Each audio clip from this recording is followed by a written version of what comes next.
Ark Raiders has one of the most layered, fragmented, and genuinely unsettling sci-fi universes I have come across in a long time. And after spending hundreds of hours digging through every piece of lore, every environmental detail, and every scrap of in-game text I could find, I am finally ready to lay out the entire timeline from the very beginning to where the story stands today. Before I move forward, I'm counting on you to support my channel by clicking that tiny subscribe button so that we can spread these amazing videos to folks like you around the world. Thank you. I want to be upfront about something before we get into this. I put this video together because I felt like no one had really taken the time to build the Ark Raiders universe as a single continuous story. Most coverage I came across focused on the gameplay loop or the faction mechanics, and the lore was always treated as a footnote. That bothered me, because when you actually sit with it, when you read everything carefully and start connecting the threads, what you find is a tragedy. A slow, grinding, almost bureaucratic tragedy about humanity trying to survive something it never fully understood. One specific choice I made when assembling this was to prioritize the perspective of the people on the ground rather than the institutions. There is a lot of material about factions and command structures, but I kept pulling the camera back down to the individual level, because I think that is where the real story lives. Some of that institutional detail gets condensed here. The individual stories do not. Chapter 1. Before the Sky Fell. The world that existed before the Ark came was not a utopia. That is one of the first things worth establishing, because a lot of post-apocalyptic storytelling tends to romanticize the before times as some golden age that was tragically interrupted. The Ark Raiders universe does not really do that. What the lore suggests, pieced together from scattered records and survivor testimony preserved in terminal logs, is that the pre-Ark world was already under enormous strain. Resource scarcity had become a defining feature of daily life across large portions of the populated world. The lore points toward a mid to late 22nd century setting, though the exact dates are never made explicit. What is clear is that industrial and technological development had continued at a rapid pace, while the underlying infrastructure holding societies together had begun to fray in ways that governments were slow to acknowledge and even slower to address. The communities that would later become the underground settlements, the ones players interact with most directly in the game, were not all built in response to the Ark. Some of them had already existed as subterranean or semi-subterranean habitats. Urban overcrowding, environmental degradation, and a series of surface-level disasters that the lore only gestures toward rather than names explicitly had already pushed certain populations downward before any extraterrestrial threat entered the picture. This is important context, because it shapes how survivors later interpret the Ark's arrival. For people who were already living in difficult, constrained circumstances, the Ark did not so much shatter their world as it did confirm a suspicion many of them already held, that things on the surface were not going to get better on their own.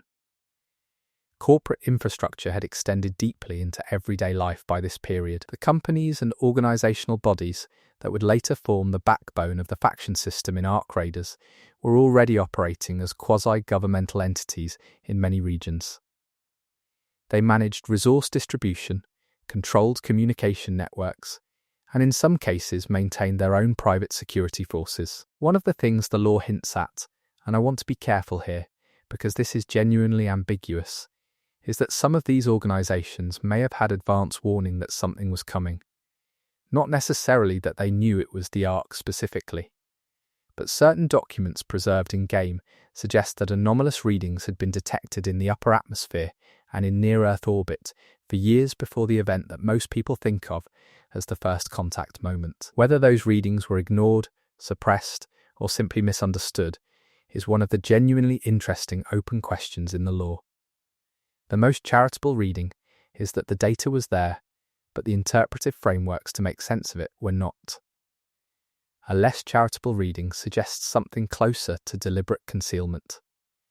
The law does not fully resolve this, and I think that ambiguity is intentional. What we do know is that by the time the Ark's presence became undeniable, the institutions that should have been coordinating a response were already damaged. Trust between governmental bodies and the populations they governed had eroded substantially. Private organisations had stepped into many of the gaps left by retreating public institutions, and those organisations had their own interests to protect. The scientific community, at least based on what survives in the law, was doing what scientific communities tend to do under pressure. Some researchers were pushing for transparency and coordinated response.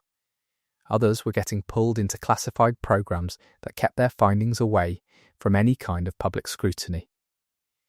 The fractures that would define the post-Ark world were already forming before the Ark arrived. Surface conditions, based on environmental descriptions embedded in various location logs, suggest a world dealing with significant atmospheric changes. Whether these were entirely human-caused, or whether they represented early-stage effects of whatever the Ark actually is, remains one of the law's deliberately unanswered questions. The game is very careful not to close off interpretive possibilities that keep players engaged with the mystery. Social structures were strained but recognizable. Families still lived in something like traditional configurations. Cities were still cities, though some had become extraordinarily dense and others had been partially abandoned. Rural populations had in some cases built remarkably self-sufficient communities, and the law suggests these communities would actually fare somewhat better in the immediate aftermath of the Ark's arrival than their urban counterparts, though that advantage would prove temporary. The technology of this period sits in an interesting middle zone. It is clearly more advanced than our present moment. Automated systems handle many routine tasks. Communication is instant and global. Medical technology has extended life expectancy significantly in populations with access to it, which is not all populations. But the technology is not so advanced that it renders human beings obsolete or invulnerable. People are still fragile, systems still fail. Transportation infrastructure was extensive on the surface. The law implies a world where physical movement of goods and people over long distances was still a major logistical challenge, which is why the underground transit networks that survivors later depend on were built following existing rail and utility corridors that predated the Ark entirely. Military and paramilitary forces were substantial and distributed across many competing organisational loyalties. This is another thing worth noting, because when the Ark arrived, there was no single unified defence response. What emerged was fractured, competitive, and in some cases actively counterproductive, as different armed groups prioritised their own survival or their organisational interests over any kind of coordinated defence. The cultural texture of this pre-Ark world is mostly glimpsed in fragments. Artwork preserved in underground shelters, recordings found in damaged terminals, personal effects left behind in surface ruins. What comes through is a world that was anxious but not hopeless. People were worried about the future, but they were still building things, still making plans, still falling in love and having children and arguing about small things. There are log entries from parents writing about their kids' school performances. There are notes from people planning vacations to places that no longer exist. There are arguments about local politics that seem absurd in retrospect, but were obviously consuming to the people having them. The Ark Raiders lore is very good at doing this kind of humanizing detail work, even in the background of its world building. One faction whose origins are clearly pre-Ark is the organization that the game refers to as the administrative body. Its exact name varies slightly across different in-game sources, suggesting either organizational renaming over time or deliberate obfuscation in surviving documents. What is consistent is the description of a bureaucratic structure designed to manage resource allocation across multiple competing communities. This organization would survive the Ark's arrival in a damaged but functional form and would become one of the central political forces in the post-Ark underground. But its pre-Ark history matters because it shapes the organization's culture. It was built around the assumption of managed scarcity, the idea that there is never quite enough, and that the organization's job is to decide who gets what and when. That logic does not change after the Ark. It just gets applied to more desperate circumstances. Research institutions were already working on what the law describes as anomalous materials recovery, which sounds benign but seems to refer to the collection and study of objects or substances that did not fit conventional physical or chemical models. Whether this work was connected to early Ark-related phenomena or was something else entirely is not entirely clear. But the infrastructure for studying strange things already existed before the Ark made strange things unavoidable. Underground communities that predated the Ark were not all uniform in their reasons for being underground. Some were there for environmental protection. Some were there because surface land had become too expensive or too dangerous. Some were military installations built during earlier periods of geopolitical tension, and then repurposed as those tensions evolved. The variety of origins meant that when these communities were suddenly pressed into service as refuges from the Ark, they came with very different cultures, capabilities, and governing assumptions. The law includes references to what sounds like a global communication event that preceded the Ark's first recognized strike by somewhere between several months and several years, depending on which sources you credit. This event is described in different terms by different surviving accounts. Some call it a signal, some call it interference. Some describe it as a period of unusual electromagnetic activity that affected systems intermittently and then seemed to stabilize. The most significant aspect of this pre-event period, from a law perspective, is what it suggests about the Ark's nature. If the Ark is purely a mechanical or physical phenomenon, a swarm of constructed machines, then these early disturbances might simply be the leading edge of its approach. But if the Ark has some kind of intentionality or organizational intelligence behind it, then the pre-event disturbances start to look more like probing, like something was checking what it was approaching. Population distribution at this time was heavily skewed towards specific geographic zones. The law does not give us a world map in any explicit sense, but the accumulation of location details suggests that most of the communities players eventually interact with are located in what was a moderately dense population zone before the Ark. Not the most populated areas, which the law implies were hit catastrophically early, but not remote wilderness either. Economic systems were clearly market-based, with significant public sector involvement in certain key areas. The tension between market logic and collective survival would become one of the dominant themes in the post-Ark world, and you can see its roots here. Organizations that were good at competing in a market economy were not necessarily the ones best positioned to help people survive a catastrophe, but they were the ones with the resources and infrastructure to try. Environmental monitoring systems were more sophisticated than the public was generally aware of, if the law is to be believed. There were sensor networks, atmospheric monitors, and orbital observation platforms that were feeding data to various institutional actors.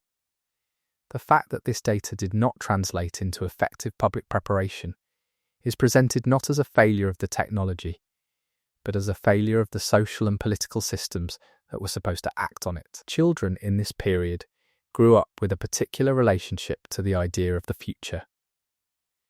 There are scattered references in survivor testimony to educational curricula that emphasized resilience and adaptability, suggesting that even at the institutional level there was an acknowledgement that the world these children would inherit was going to be harder than the one their parents had known. This proves to be an understatement of cosmic proportions. The scientific understanding of space in this period was substantially better than ours today, but still had significant gaps. Near-Earth space was well monitored and heavily trafficked by automated systems. Deep space observation was sophisticated. But there were things that the models did not account for, categories of phenomenon that existing frameworks simply had no place for, and the Ark would eventually prove to be one of them. Medical technology had created a world where many previously fatal conditions were manageable. This actually becomes darkly relevant after the Ark arrives, because the sophisticated medical systems that kept people alive were heavily dependent on supply chains and power infrastructure that the Ark would disrupt. A world that had become medically dependent on complex systems was in some ways more fragile than an earlier era that had learned to manage with less. Communications technology was so embedded in daily life that the disruptions the pre-event anomalies caused were treated primarily as technical problems to be solved rather than warnings to be heeded. When your whole world runs on reliable communication and that communication starts to glitch, your first instinct is to call your network provider, not to prepare for an alien incursion. The political landscape was neither unified enough to respond coherently nor fragmented enough that any single community could simply isolate itself. This middle state of connectivity and competition would prove to be one of the most damaging aspects of the pre-Ark world when the actual crisis hit. Too connected to ignore each other, too divided to help each other effectively. Private military contractors had become so integrated into both corporate and governmental security infrastructure that the distinction between state violence and corporate violence had become difficult to draw in any meaningful way. The organizations that would become the most militarily capable post-Ark factions were drawing heavily on this pool of experienced, organized, and already equipped personnel. Cultural attitudes toward underground living varied significantly by region. In some parts of the world, the law suggests underground dwelling was normalized and even desirable. In others, it carried strong stigma associated with poverty or failure. These attitudes would have significant consequences for how quickly and willingly different population groups sought underground shelter when the Ark made surface life untenable. Resource extraction had pushed into increasingly difficult and dangerous environments. Deep-sea mining operations, high-altitude atmospheric collection, and based on certain technical documents found in-game, early-stage orbital resource operations. The human drive to extract and consume had not been diminished by resource constraints. If anything, scarcity had made it more intense. Legal frameworks had struggled to keep pace with technological development. Entire categories of activity existed in regulatory grey zones, where organizational actors could operate with significant freedom from oversight. This would have consequences in the post-Ark period, as organizations that had learned to function outside regulatory constraints proved difficult to integrate into any collective survival framework. The last years before the Ark were apparently marked by a period of relative surface stability that may have actually reduced the sense of urgency around the anomalous readings. Things seemed to be improving slightly. Certain economic indicators were positive. Certain conflict zones had quieted. The timing is almost cruel in retrospect. People let their guard down right before the worst thing imaginable arrived. Individual people in this period were trying to live their lives with the same mix of ambition, fear, love, and exhaustion that has characterized human experience across all of recorded history. The law is respectful of this. It does not treat pre-Ark humanity as naive or foolish for not having prepared better. It treats them as people who were doing their best with the information and frameworks they had. The organizations that would form the core of the post-Ark faction system were at this point mostly focused on their normal competitive priorities. Market share, influence, resource access. The documents that survive from this period within these organizations show a lot of discussion about competitive positioning and very little about contingency planning for catastrophic surface disruption. The organizations that would prove most adaptable after the Ark were often not the most powerful ones before it. Infrastructure maintenance in this period was already a chronic challenge. Aging systems in older urban areas. Underinvestment in rural connectivity. The patchwork quality of the built environment meant that when the Ark began disrupting surface infrastructure, the damage propagated unevenly, and in ways that were hard to predict or manage. The generation that was young adult age when the Ark arrived would become the defining generation of the post-Ark world. Old enough to remember the surface, young enough to adapt to life underground, carrying both the trauma of loss and the practical capacity to build something new. A lot of the most important post-Ark community leaders came from this cohort, and their particular combination of grief and pragmatism shapes the culture of the underground settlements in ways that the lore makes very clear. Energy infrastructure was complex and distributed, with multiple competing systems operating in parallel. This distribution would prove to be both a vulnerability and an asset when the Ark arrived. The vulnerability was that any particular attack could cause cascading failures across interconnected systems. The asset was that total system collapse was difficult because there were so many redundant pathways. The psychological state of pre-Ark humanity is something the lore engages with subtly. There was a pervasive low-level anxiety that many people had simply learned to live with. The background hum of knowing that things were not quite right without being able to point to exactly what or when the crisis would come. The Ark Raiders lore suggests this anxiety was not irrational. It was an accurate read of a genuinely precarious situation. Animal life on the surface at this point was still present, though significantly diminished compared to historical baselines.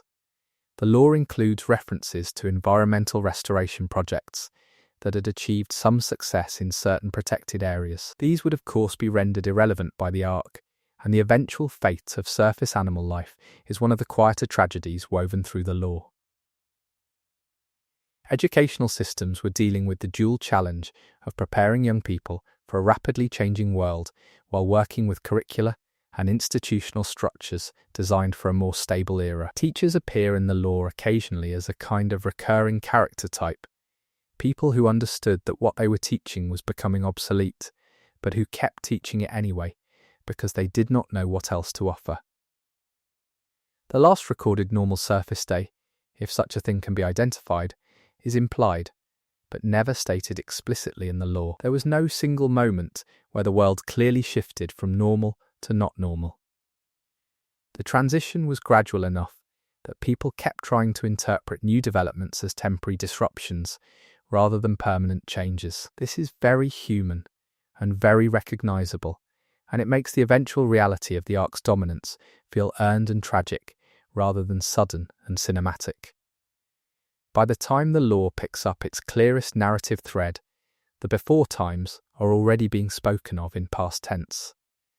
They are already a lost world, but the people who lived in that lost world are still alive, still making decisions, still trying to apply frameworks built for a world that no longer exists to a reality that has changed beyond recognition. That tension between the world people remember and the world they actually inhabit is the engine of almost everything that happens next. Chapter 2. First Contact and the Fall of the Surface. The moment that most survivors mark as the beginning is not actually the beginning, based on what the lore suggests. There was a period of escalating disruption that preceded what people tend to call First Contact, a series of events that only retrospectively assembled themselves into a coherent story of invasion. The first widely recognized Ark strike, the one that most surviving accounts treat as the moment when ambiguity ended, targeted surface infrastructure in ways that suggested either deliberate targeting intelligence or an extraordinarily accurate automated threat response system. Power grids went down in specific sequences. Communication relays were disrupted in patterns that, analysed after the fact, showed a systematic approach to isolating population centres from each other. Survivors who were topside when this happened described the experience in similar terms across many different accounts. A sound that was not quite mechanical and not quite organic. A change in light quality that several people describe as the sky looking wrong without being able to specify exactly how. And then the practical reality of systems going down around them in rapid succession. The entities that the law refers to as arc units made their first confirmed surface appearances during this period. The terminology for these entities evolved over time and varies by community and faction. Some groups developed specific classification systems. Others use more informal descriptors that have become embedded in the survivor culture. The game's faction and community dialogue reflects this terminological diversity in ways that reward close attention. Initial military responses were mounted but proved largely ineffective. The lore does not dwell on these early failures in a way that feels like it is trying to be militarily realistic. Instead, it focuses on what the failures meant for the people watching them. The realization that the defense systems that were supposed to protect them were not capable of doing so is described in the lore as a second catastrophe layered on top of the first. Underground communities that had been operating prior to the Ark's arrival became immediate focal points for surface populations seeking shelter. The strain this placed on facilities that had not been designed for sudden population influxes was severe. Resources were consumed faster than anyone had projected. Social systems designed for stable, known communities were confronted with floods of traumatized strangers. The speed of the surface collapse varied significantly by geography. Some areas were struck hard and fast. Others experienced a slower degradation where surface life became progressively more dangerous over months rather than weeks. This variation matters because it shaped how different communities understood what was happening. Communities that experienced rapid catastrophic strikes developed a different lore and culture around the Ark than communities that watched it approach gradually. Communication between surviving surface populations and underground shelters became critical almost immediately. The systems available for this communication were damaged and unreliable, which meant that the information people were making life or death decisions on was fragmentary, delayed, and often wrong. Several decisions documented in the lore that look catastrophic in retrospect were made by people working with the best information they had, which was very little. The Ark units themselves, based on lore descriptions compiled from many different sources, appear to have operated in a way that is difficult to characterize as either purely mechanical or purely strategic. They responded to certain stimuli in consistent ways that suggested programmatic behavior. But they also demonstrated adaptations that suggested something more than simple programming. The question of whether the Ark has a directing intelligence or whether it is an extraordinarily sophisticated automated system is one of the core mysteries of the lore, and it is deliberately kept open. Resource hoarding began almost immediately among both surface survivors and established underground communities.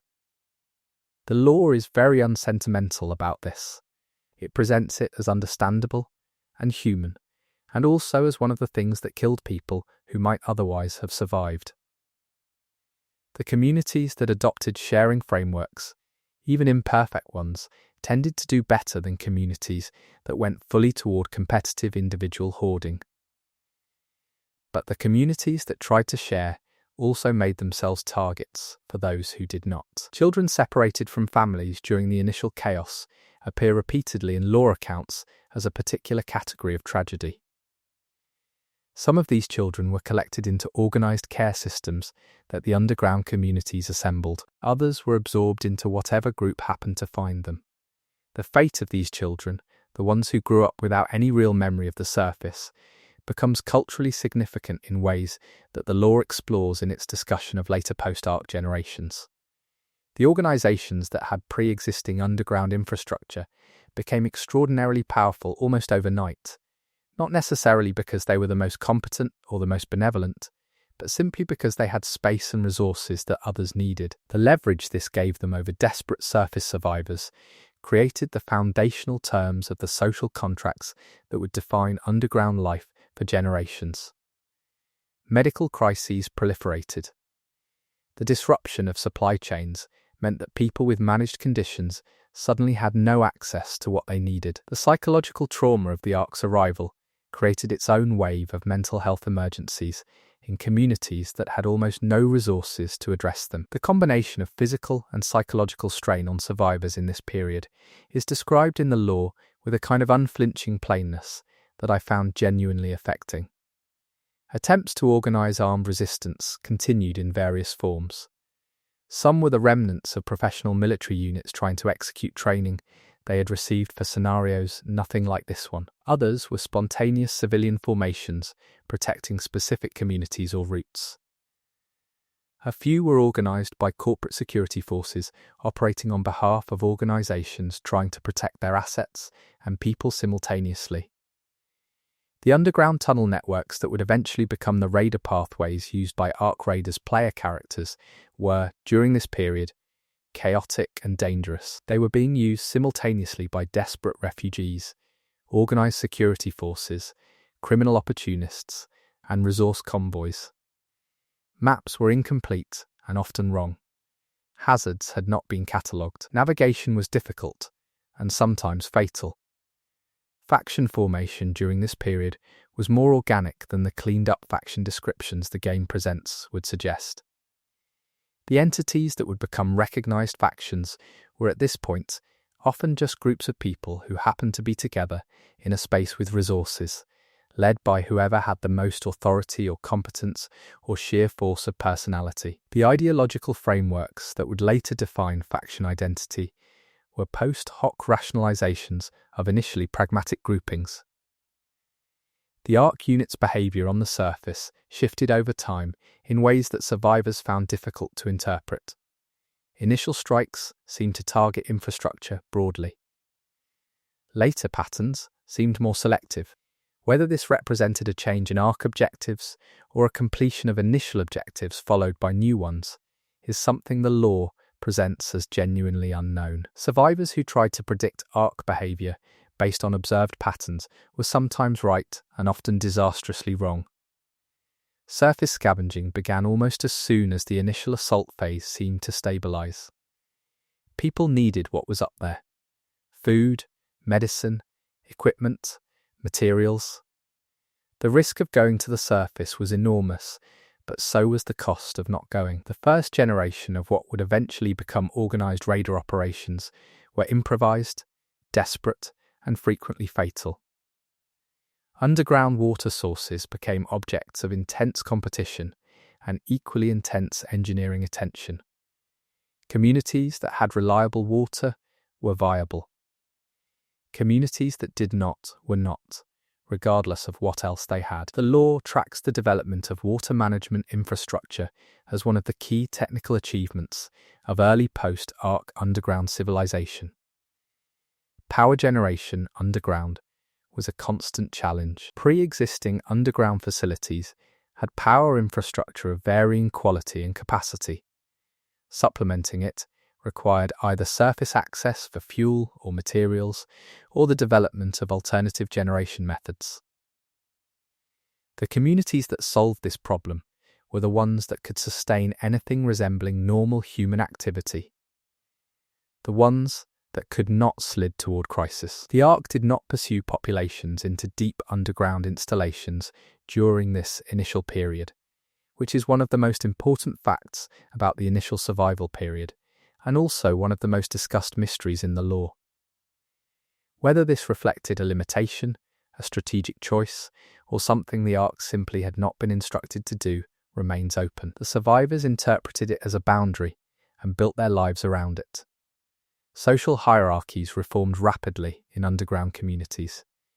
Pre-Ark status often carried some initial weight, but was quickly displaced by post-Ark useful skills. Doctors, engineers, farmers, security personnel. People who could contribute concretely to survival rose, regardless of their previous social position. This was not universally true. There are documented cases in the lore of pre-Ark power structures reasserting themselves in ways that were damaging to community survival.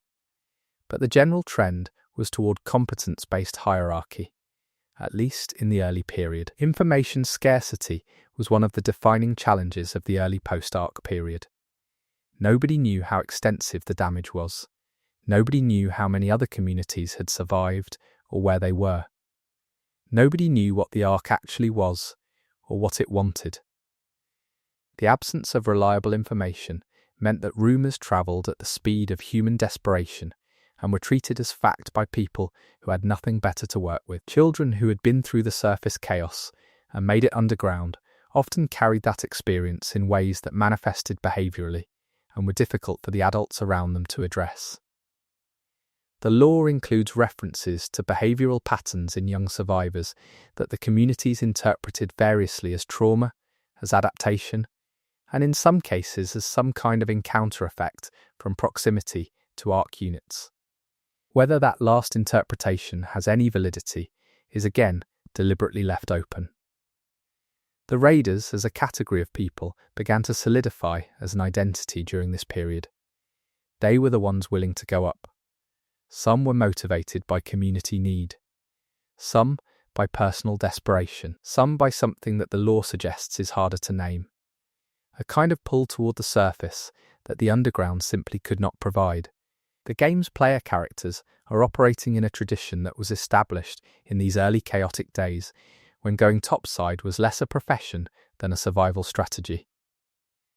Food systems underground were established with varying degrees of sophistication. Communities with access to pre-existing agricultural technology, grow lights, hydroponic systems, were able to establish food production relatively quickly. Communities without those resources were dependent on surface scavenging and on whatever stores had been brought underground during the evacuation period. The distribution of these capabilities was not fair or logical. It was the accident of who had happened to be where when everything changed. Legal systems essentially dissolved on the surface and were reconstructed imperfectly underground. Different communities developed radically different frameworks for managing conflict, resource allocation, and social obligation.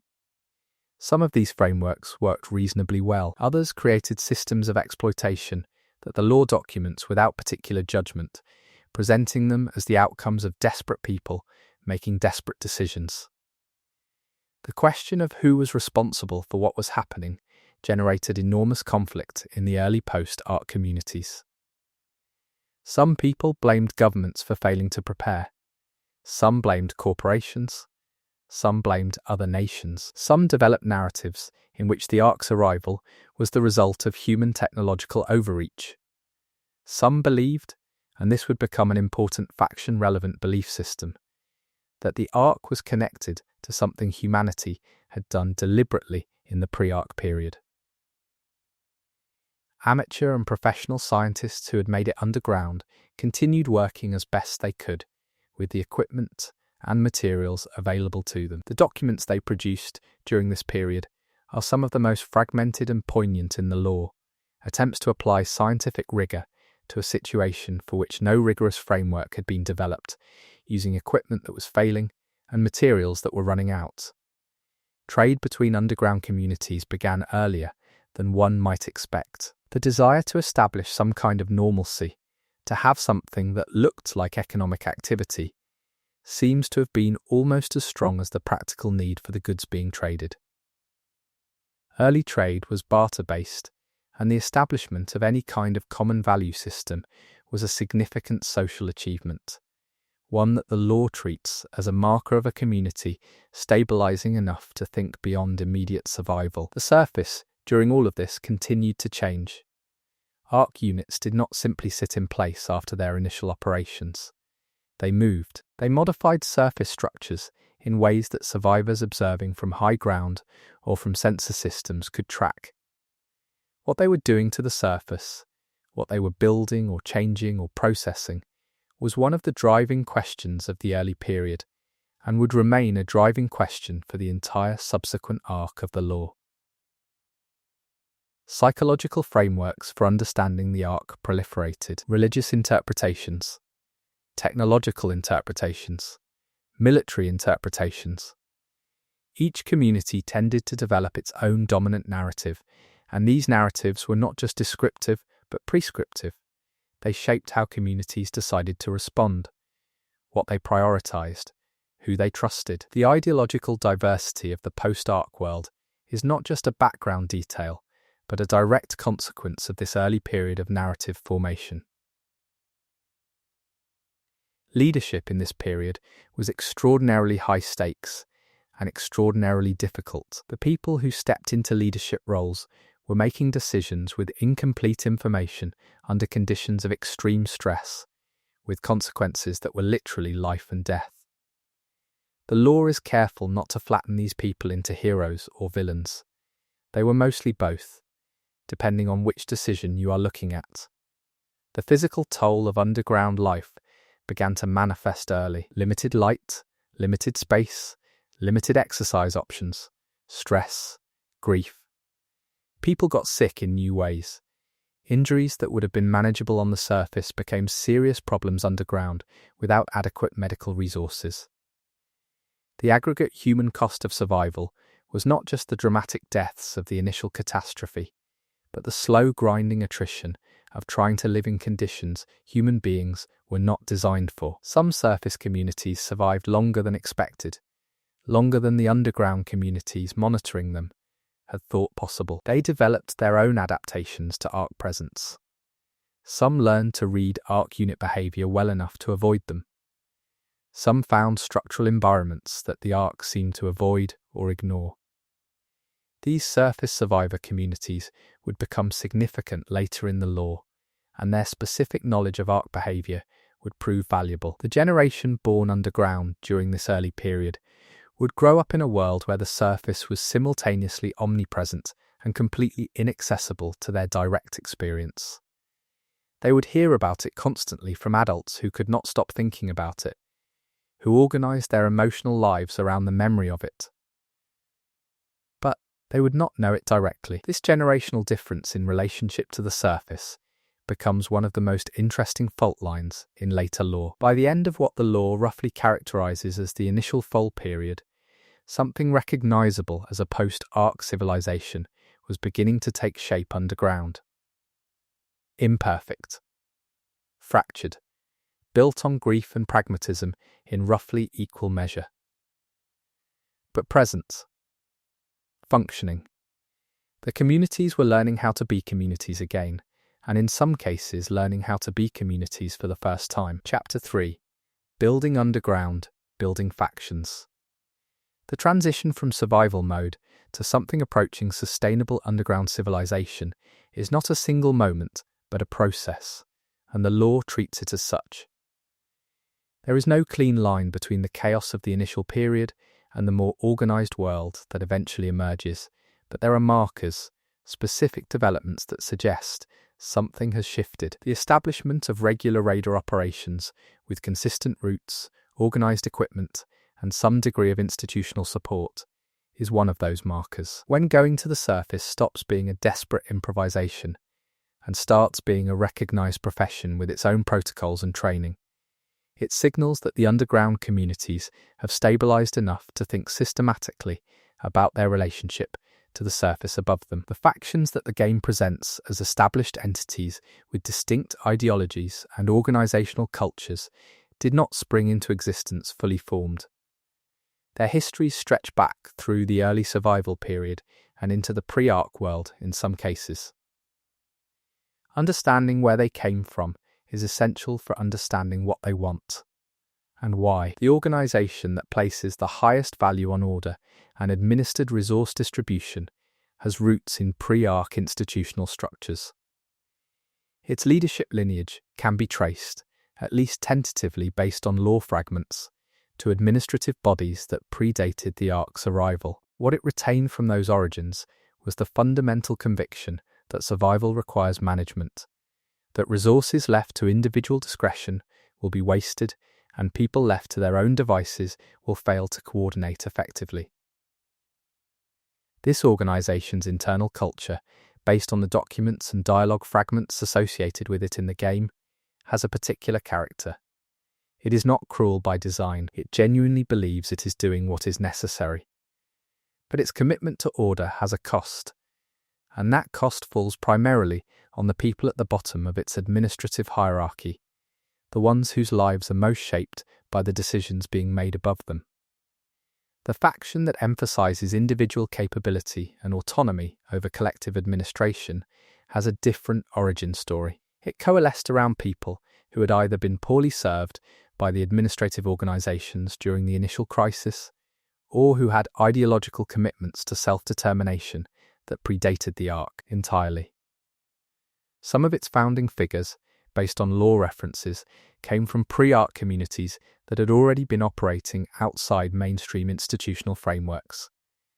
The tension between these two organizational philosophies, administered collective survival versus individual capability-based autonomy, is presented in the law as genuine, rather than one-sided. Both approaches have costs and benefits. The administrative approach keeps more people alive, but often at the expense of their agency. The autonomy approach allows individuals to develop and deploy capabilities freely, but leaves the most vulnerable members of a community exposed. There are also organizational forms that do not fit neatly into this binary. Communities built around specific technical expertise. Groups organized around shared beliefs about the nature of the Ark. Survival-focused collectives that have little interest in broader ideological questions and simply want to be left alone. The faction system in the game simplifies this diversity somewhat, but the law beneath it is genuinely pluralistic. Resource flows between underground communities were established through a mix of formal agreements and informal exchange networks. The formal agreements were often negotiated by faction leadership and involved significant political complexity. The informal networks were often more efficient and more equitable, but also more fragile, dependent on personal relationships and reputation systems that did not survive leadership changes or community crises. The raider profession developed its own culture during this period. Not a unified culture, exactly. Different communities had different traditions around surface operations, different training approaches, different risk tolerances. But there were convergences, a particular kind of pragmatic fatalism that appears in raider-associated dialogue across many different factions. A dry humour about dangerous situations, a relationship to equipment that bordered on the devotional. Equipment culture among raiders was distinctive and functional. Gear was maintained with extraordinary care because replacement was difficult. Items were modified and repurposed in creative ways that the game's equipment aesthetic reflects. There was no uniformity, except what necessity imposed, and what necessity imposed was already significant. Raider equipment looks the way it looks because it was assembled from whatever was available and maintained by people who understood that their lives depended on it. The Ark units on the surface continued to be active during this period in ways that the underground communities tracked with whatever sensor capabilities they could maintain or develop. Understanding Ark movement patterns was a practical necessity for raid planning. It was also one of the most intellectually engaging problems available to the researchers and analysts who had gone underground and were trying to apply their skills. Early attempts to recover Ark unit components, or the materials the Ark seemed to be processing on the surface, began during this period. The law suggests these attempts were initially motivated by practical resource need rather than scientific curiosity. People needed materials. Materials were on the surface. Ark units were on the surface. The question of what could be recovered from or around Ark units was a practical one before it became a scientific one. The materials recovered from Ark-related sources proved to have properties that existing frameworks struggled to account for. Some behaved differently than their apparent physical composition would suggest.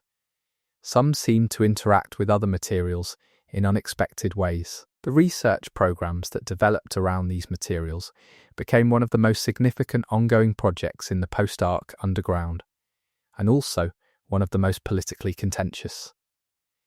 Faction competition over Ark-derived materials is established as a constant feature of the post-Ark period throughout the lore. The reasons for the competition varied by faction. For some, it was practical resource need. For others, it was the potential for technological advantage. For a few, it was something more ideological, a belief that understanding the Ark materials was connected to understanding the Ark itself and potentially to surviving it long term. The underground community's physical infrastructure was being continuously improved during this period. Initially improvised living arrangements were replaced by more systematically designed ones. Air management systems were developed and refined. Food production was scaled up where possible. The physical conditions of underground life, while still difficult, became measurably better over time for the communities that were able to invest in infrastructure development. Not all communities were able to invest. The gap between well-resourced underground communities and poorly resourced ones grew during this period. The well-resourced ones had more stable food supplies, better medical capacity, better environmental controls. The gap was not just about quality of life, it was about long-term viability. Communities that could not invest in infrastructure were communities that were slowly failing, and the law tracks this divergence with uncomfortable clarity. Social dynamics in established underground communities developed their own particular character. The constant presence of the surface as a psychological fact shaped how people related to each other. There was a particular intensity to relationships in communities that understood themselves to be living at the edge of viability. People formed deep attachments. They also, the law makes clear, formed intense conflicts that a more stable world might have managed better. Children who had been born underground were beginning to reach adulthood during this period. Their relationship to the community was different from the adults around them in ways that created both strengths and tensions. They had not lived through the trauma of the initial collapse, but they had grown up inside its legacy. They were, in a real sense, the first generation for whom the underground was not a refuge, but simply home. The raiders who went topside regularly occupied a peculiar social position in their communities. They were essential. They were also marked by their surface experience in ways that made them culturally distinct from people who had never gone up. The surface changed people, not dramatically, not in the sci-fi transformation sense, but in the quieter sense of having spent time in a place that was dangerous and open and wrong, in ways you could feel but not always articulate. Faction ideologies began to calcify during this period. What had initially been flexible organisational cultures responding to immediate pressures became more rigid as the communities they governed stabilised. The ideologies that had been pragmatic adaptations to chaos became genuine belief systems that people had grown up with and internalised. This calcification would make inter-faction cooperation progressively more difficult, even when cooperation was clearly in everyone's interest. The question of when or whether it would be possible to reclaim the surface was present in underground communities from the beginning, but it became more politically organised during this period. Different factions had very different positions on this question. Positions that were shaped both by their assessment of Ark capabilities and by their own organisational interests. Factions whose power base depended on underground resource control had obvious reasons to be sceptical of surface reclamation projects.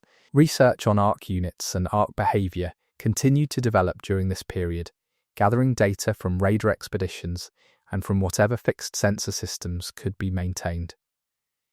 The picture that emerged was not fully coherent. Ark units showed behavioural patterns that were consistent enough to be partially predictable but variable enough to resist full systematization. This partial predictability was both useful and dangerous. It created confidence in pattern recognition that was sometimes correct and sometimes fatally wrong. The social contract between raider communities and the underground settlements they served was constantly negotiated during this period. Raiders needed the underground for resupply, medical support, and the basic human need for community. The underground needed raiders for the surface resources that kept it viable. But this mutual dependence did not always produce mutual respect or fair exchange. The law documents considerable tension around how raider contributions were compensated and acknowledged. Mapping projects, attempts to systematically document the surface terrain, Ark unit territories, and available resource locations were among the most valuable and dangerous undertakings of this period. Comprehensive, reliable maps were extraordinarily valuable to any community conducting surface operations. They were also extraordinarily dangerous to the people who had to go up and gather the information to make them. The concept of debt, both material debt between communities and what might be called moral debt to the people who died on the surface, operated as a significant psychological and social force in this period. Underground communities developed various ways of acknowledging and managing this debt. Memorialization practices, compensation systems for families of raiders who died on the surface, ideological frameworks that made sense of loss. Technological development during this period was constrained by resource availability, but not stopped by it. Communities that had technical expertise found ways to work around material limitations. Solutions that were elegant in their improvisation rather than their sophistication. The technical culture that developed in this period, characterized by extreme material efficiency and creative repurposing, would remain a defining feature of Ark Raider's world even after some resource constraints were eased by more successful raider operations. Conflict between communities and between factions was present throughout this period, though the lore suggests it was often managed below the level of open warfare. The shared threat of the Ark created pressure toward a minimum level of inter-community coordination. Communities that were actively fighting each other were communities that could not raid the surface effectively, could not share critical information, could not respond collectively to Ark behavior changes. This practical argument for restraint was not always persuasive, but it was always present.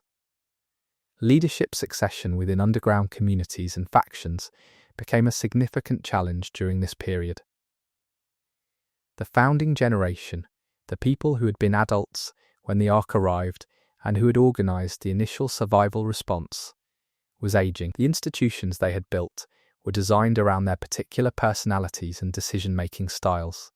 Transferring authority to the next generation was difficult everywhere and catastrophic in several documented cases. The raiders who had survived long enough to have accumulated significant surface experience became something like institutional memory for their communities. They knew things about Ark behavior, about surface geography, about what could be found where, that had not been systematically recorded and could not be easily transmitted. The communities that recognized the value of this knowledge and invested in preserving it did better than the ones that treated experienced raiders as simply very good at their jobs, without recognizing the strategic significance of what they knew. Stories about the surface circulated constantly in underground communities. Some of these stories were practical, others were essentially mythological, accounts of surface encounters that had taken on symbolic significance through repeated retelling. The oral tradition that developed around raider experience in this period is one of the most interesting cultural phenomena the lore documents. It tells you a lot about what underground communities feared, what they hoped for, and how they were trying to make sense of their situation. Chapter 4. The Ark's Architecture and What It Wants. The question of what the Ark actually is sits at the center of Ark Raider's lore in a way that is clearly deliberate. The game gives you pieces. It does not give you a complete picture.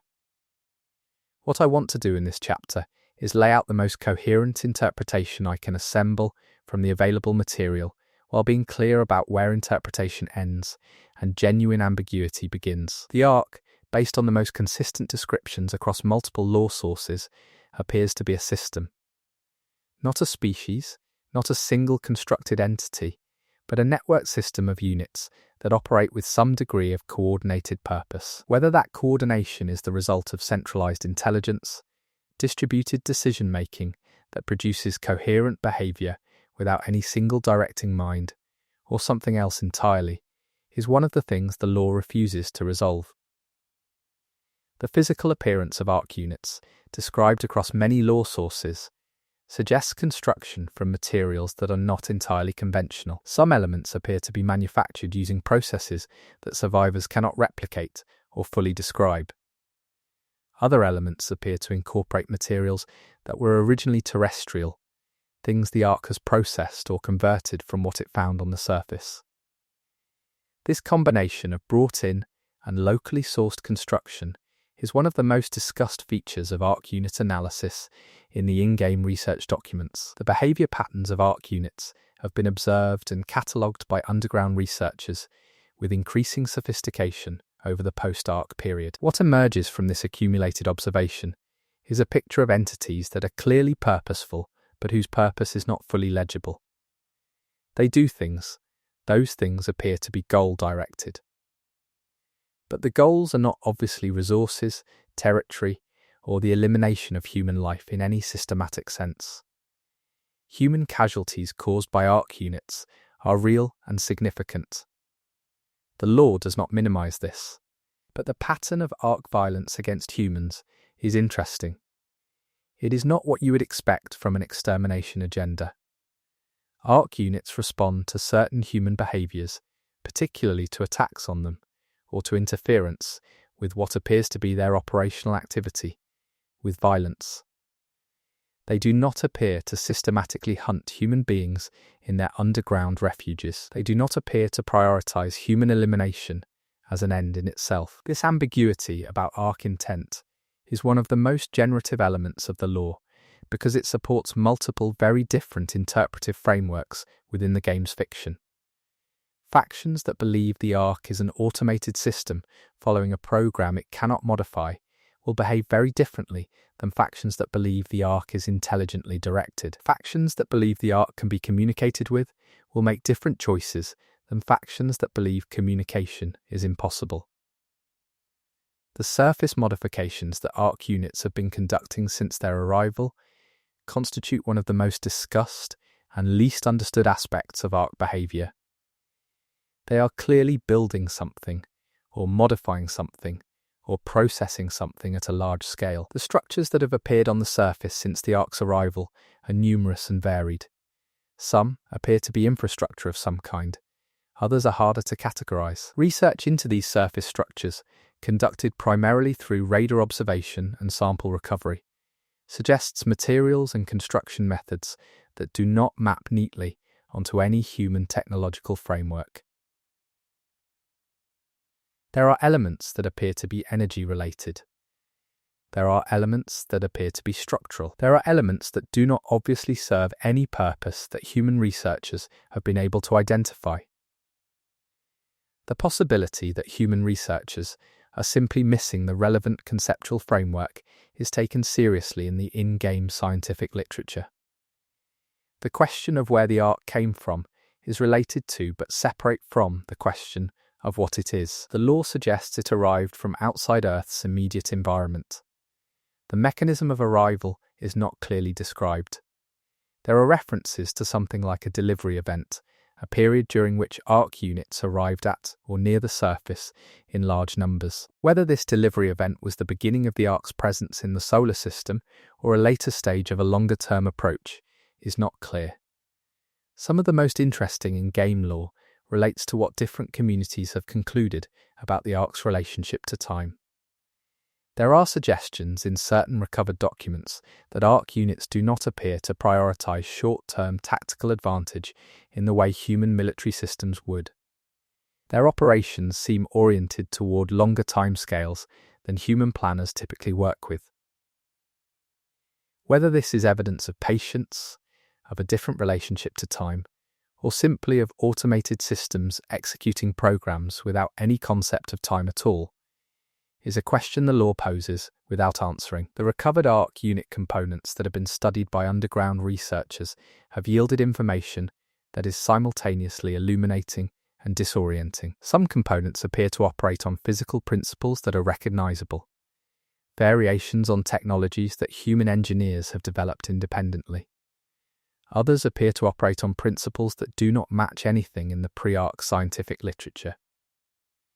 The researchers studying these components are, in a real sense, encountering evidence of a technological tradition that developed entirely separately from human technological development. Energy signatures associated with Ark units and Ark structures have been one of the primary data points available to underground sensor systems. The patterns of these signatures over time have been catalogued and analysed extensively. What the patterns suggest is some kind of rhythmic activity, cycles of higher and lower energy output that do not obviously correspond to any human operational logic. Whether these cycles are meaningful in terms of arc behaviour or are simply features of arc power systems is debated in the in-game research documents. Communication attempts, efforts by various factions and individual researchers to establish some kind of signal exchange with arc units, are documented in the law with varying degrees of official sanction. Some were authorized research programs, others were unauthorized individual experiments. The results of these attempts range from no discernible response to responses that cannot be confidently interpreted as responses at all. The possibility that some of these attempts produced responses that were not recognized as such is raised in several research documents. The arc's relationship to the materials it processes on the surface is one of the areas where radar observation has produced the most concrete data. Arc units appear to be engaged in large-scale collection and processing of specific categories of surface material. The selection criteria for what the arc collects are not entirely clear, but certain patterns have emerged. Some materials appear to be consistently ignored, others appear to be consistently targeted. The logic behind this selection, if there is a consistent logic, has not been fully worked out. What the arc does with the materials it collects is even less clear.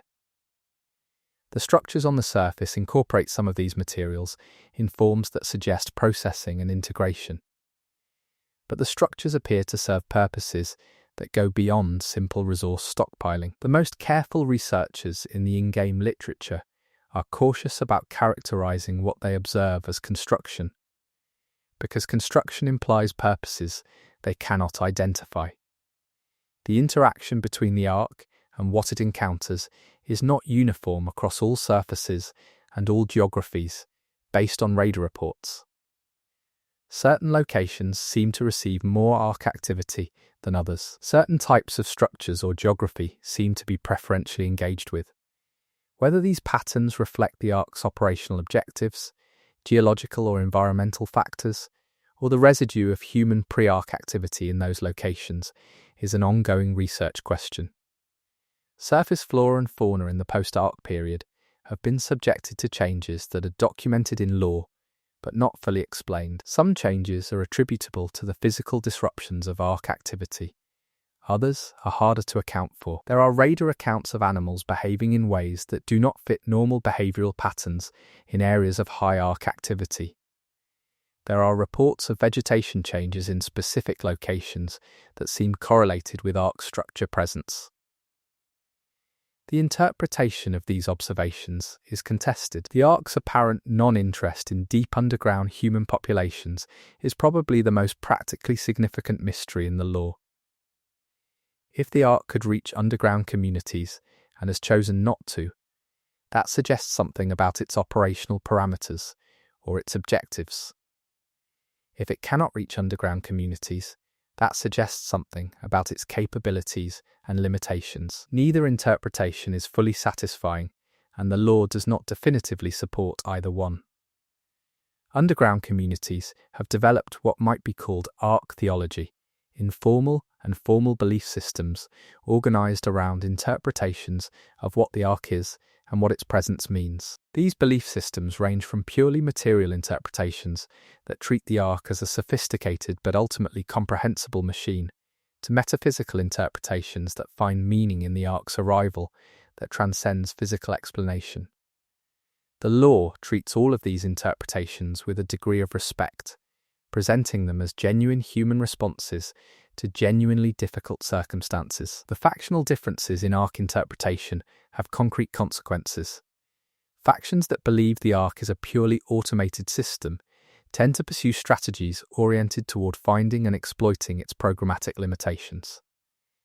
Factions that believe the arc has some form of intelligence or intentionality tend to pursue strategies oriented toward communication or negotiation, or alternatively toward finding ways to interfere with whatever the Ark is trying to accomplish. Factions that believe the Ark's presence is connected to something humanity did tend to orient toward understanding that original action as a path to understanding the Ark's objectives. Ark units that have been damaged or destroyed in raider operations have provided opportunities for close study that intact units do not. The internal structure of damaged units, as described in research documents, is complex in ways that reward detailed examination. There are functional regions that correspond, at least approximately, to recognizable technological functions. There are also regions whose function is not apparent. The ratio of comprehensible to incomprehensible in Ark unit anatomy has been slowly improving as research accumulates, but the incomprehensible portion remains substantial. The temporal aspects of Ark presence are interesting in ways that go beyond the energy cycle observations mentioned earlier. There are references in the lore to apparent changes in Ark behavior over the post-Ark period that are difficult to characterize as simple learning or adaptation. Something seems to be changing in how Ark units operate, and in what the surface modifications look like. Whether this represents progress towards some objective, a response to changing conditions, or something else is not clear. Human attempts to exploit Ark behavior patterns for survival advantage are documented throughout the raider lore. The most experienced raiders have developed sophisticated intuitions about Ark unit behavior that allow them to navigate surface environments more safely than novices. These intuitions are based on accumulated observation and are partially communicable through training and shared knowledge, but they are also, in the experience of the people who hold them, partially intuitive in ways that resist full articulation. The physical environments most strongly associated with Ark presence, what raiders call hot zones, have developed particular characteristics that distinguish them from less Ark-active areas.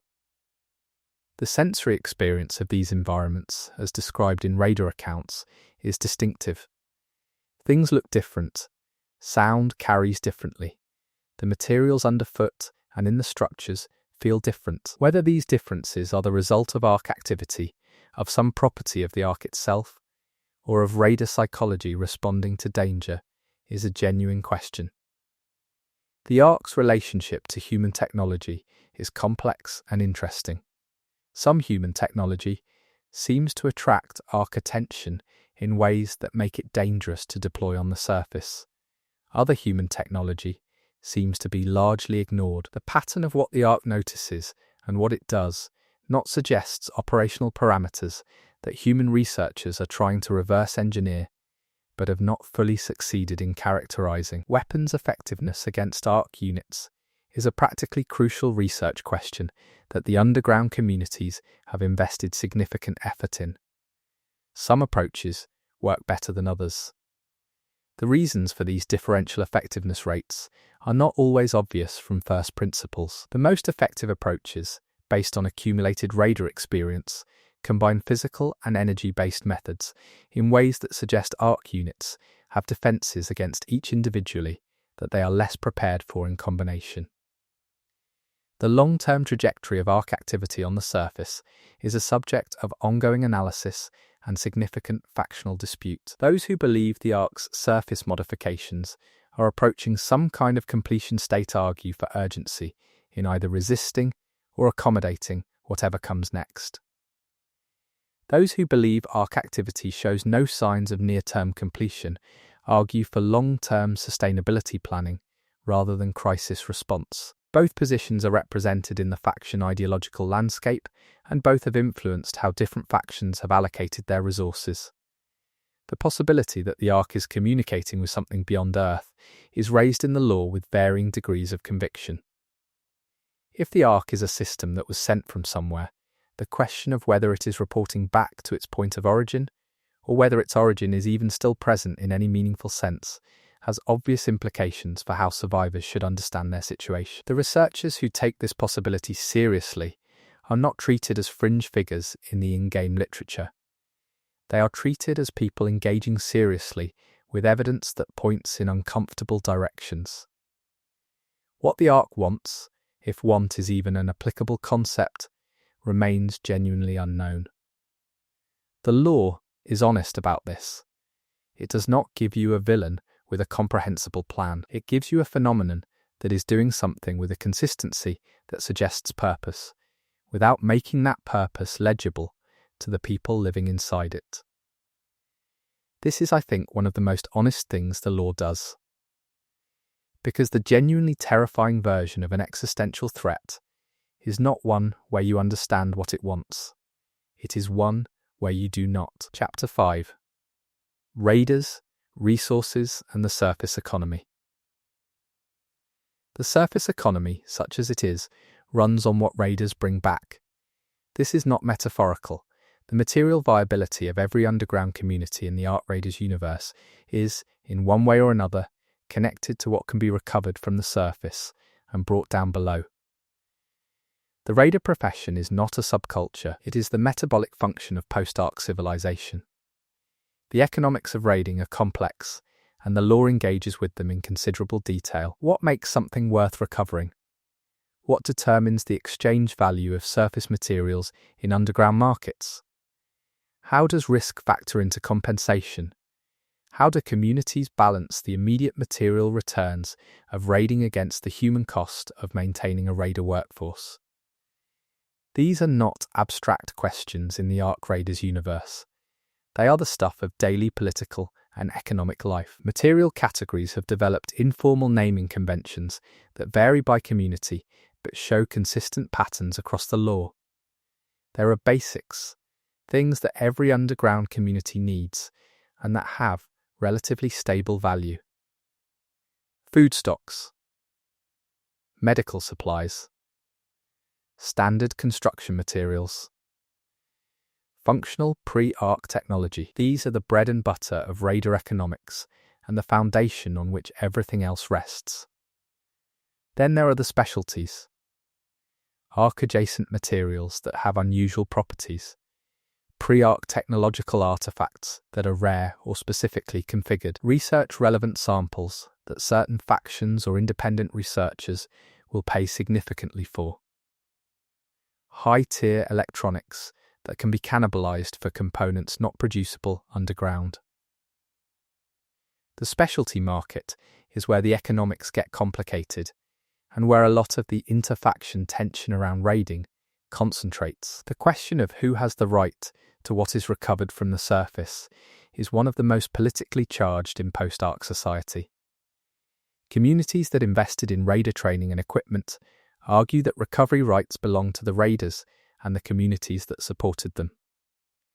Communities that were present on the surface before the Ark came, and whose pre-Ark infrastructure is now being scavenged, sometimes assert historical claims to surface resources. Factions whose pre-Ark organizational assets are being recovered by raiders make competing arguments about organizational property rights.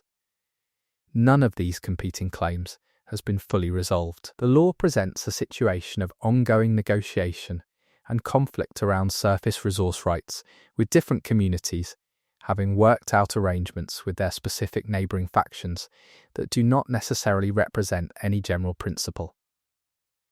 The patchwork of agreements and disputes is one of the things that makes inter-community politics in the Ark Raiders world so genuinely complex. Raider training evolved significantly during this period from the improvised early days into something more systematic. Communities that had sustained raider operations for long enough developed formal training programs. Not formal in the bureaucratic sense, necessarily, but formal in the sense of having established curricula, recognised mentorship relationships, and clear standards for when a trainee was ready to go topside alone or with a small team. The content of this training tells you a lot about what raiding actually involves. Navigation in environments that have been significantly altered from pre-Ark configurations. Recognition of Ark unit behavioural signatures and what they predict about unit movement. Assessment of structural safety in buildings that may have been modified by Ark activity or simply degraded. Field medicine sufficient to address the most common raider injuries without evacuation to an underground facility. Equipment maintenance was a core training element, A raider who could not maintain their own gear was a raider who would eventually be killed by gear failure at a bad moment. The improvised and layered quality of raider equipment, which the game's visual design captures well, reflects this maintenance culture. Equipment was constantly being serviced, modified, supplemented, and when necessary cannibalized from other equipment. The relationship between a raider and their kit was intimate in the way that any relationship between a person and the thing keeping them alive tends to be. The physical demands of raiding were substantial. The surface, depending on current Ark activity patterns, could require extended movement over difficult terrain while carrying significant loads. Atmospheric conditions were often worse than underground environments in various ways. The physiological requirements for effective raiding meant that raider populations tended to skew toward younger adults, which created its own set of community dynamics around how that demographic was valued and how the inevitability of raider career endings was managed. Raider career trajectories varied significantly. Some raiders were killed early. Some survived long enough to develop the kind of experienced judgment that made them genuinely valuable beyond their material productivity. Some transitioned into training roles, converting their surface knowledge into community institutional memory. Some became involved in the political and logistical aspects of raid planning at the organizational level. Very few retired in any conventional sense, partly because the underground communities needed them, and partly because the identity of being a raider was not easily put aside. The psychological dimension of raiding is one of the things the lore treats with the most nuance.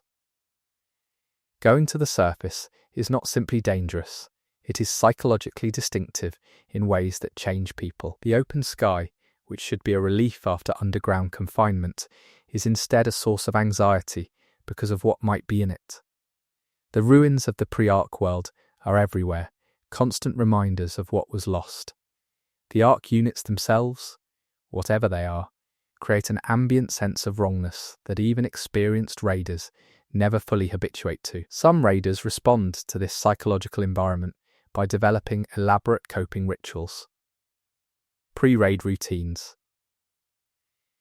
Specific sequences of actions that provide psychological anchoring in an environment that is otherwise deeply disorienting. The lore references these rituals in ways that suggest they are widespread and taken seriously within raider culture, not as superstition exactly, but as functional psychological technology. The social dynamics between raiders from different communities or factions when they encounter each other on the surface is one of the more interesting aspects of the lore. The surface is, in a technical sense, unclaimed territory. No underground community governs it. No faction has legitimate authority over it. This creates a situation where raider interactions on the surface operate under different rules than interactions underground, with different norms around cooperation, competition, and conflict.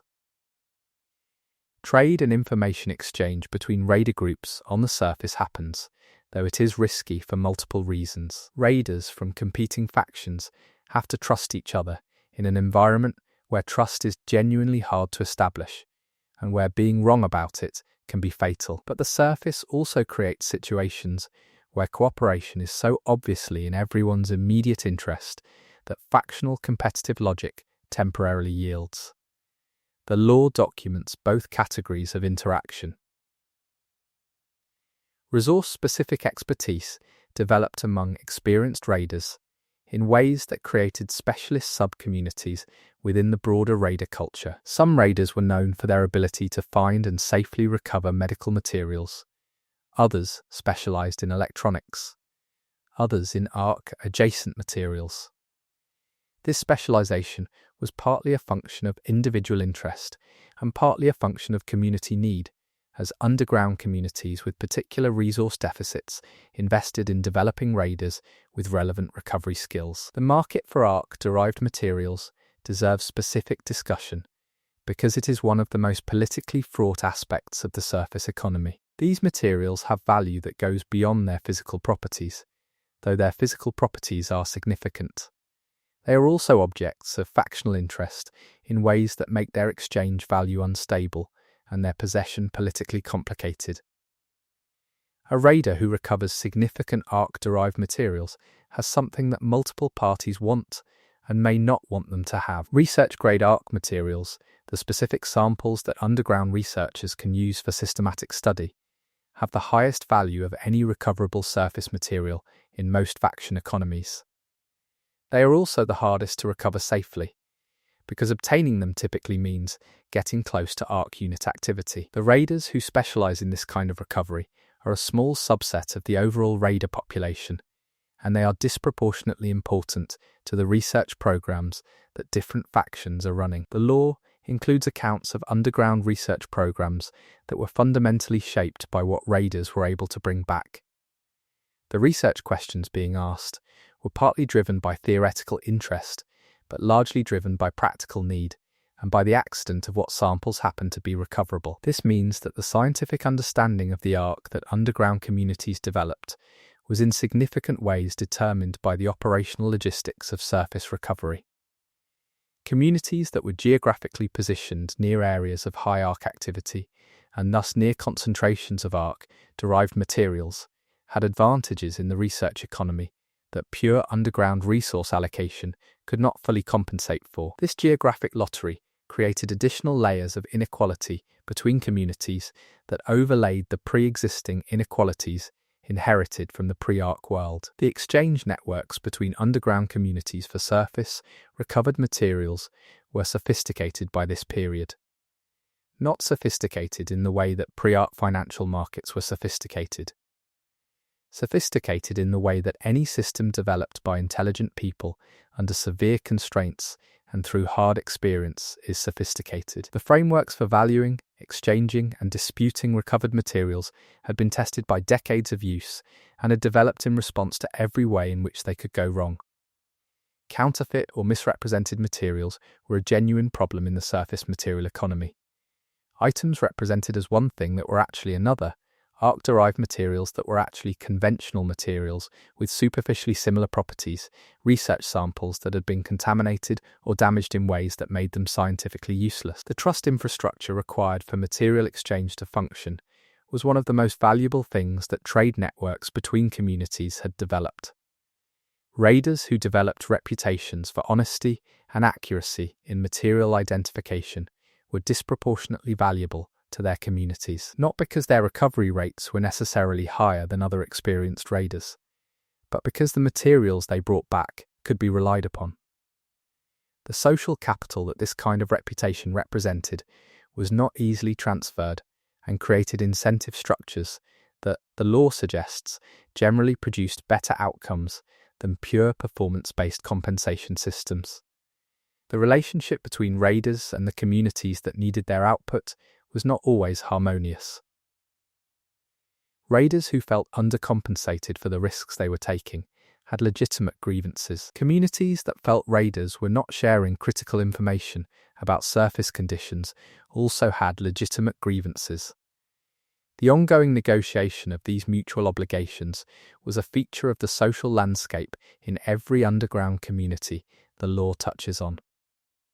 Some raiders operated independently, serving no single community, but working for whoever would hire them for specific recoveries. This independent contractor class had its own culture and its own position in the social landscape. They were valuable in ways that community-tied raiders were not, precisely because their loyalty was to the job rather than to any particular organizational interest. They were also, for the same reason, not fully trusted by anyone. The physical organization of underground communities around their raider operations is one of the things the game's environmental design reflects accurately, based on the law. Communities were designed around efficient deployment and recovery of raider teams. Storage for recovered materials was centrally important to physical layout. Medical facilities were positioned for rapid access by returning raiders. The infrastructure of a raiding community was organized around the function of raiding in ways that shaped the physical experience of living there. Long-range raiding operations, attempts to recover materials from surface locations significantly farther from underground access points than typical operations reached were attempted during this period with varying success. The logistical challenges were substantial. Resupply on the surface was difficult and dangerous.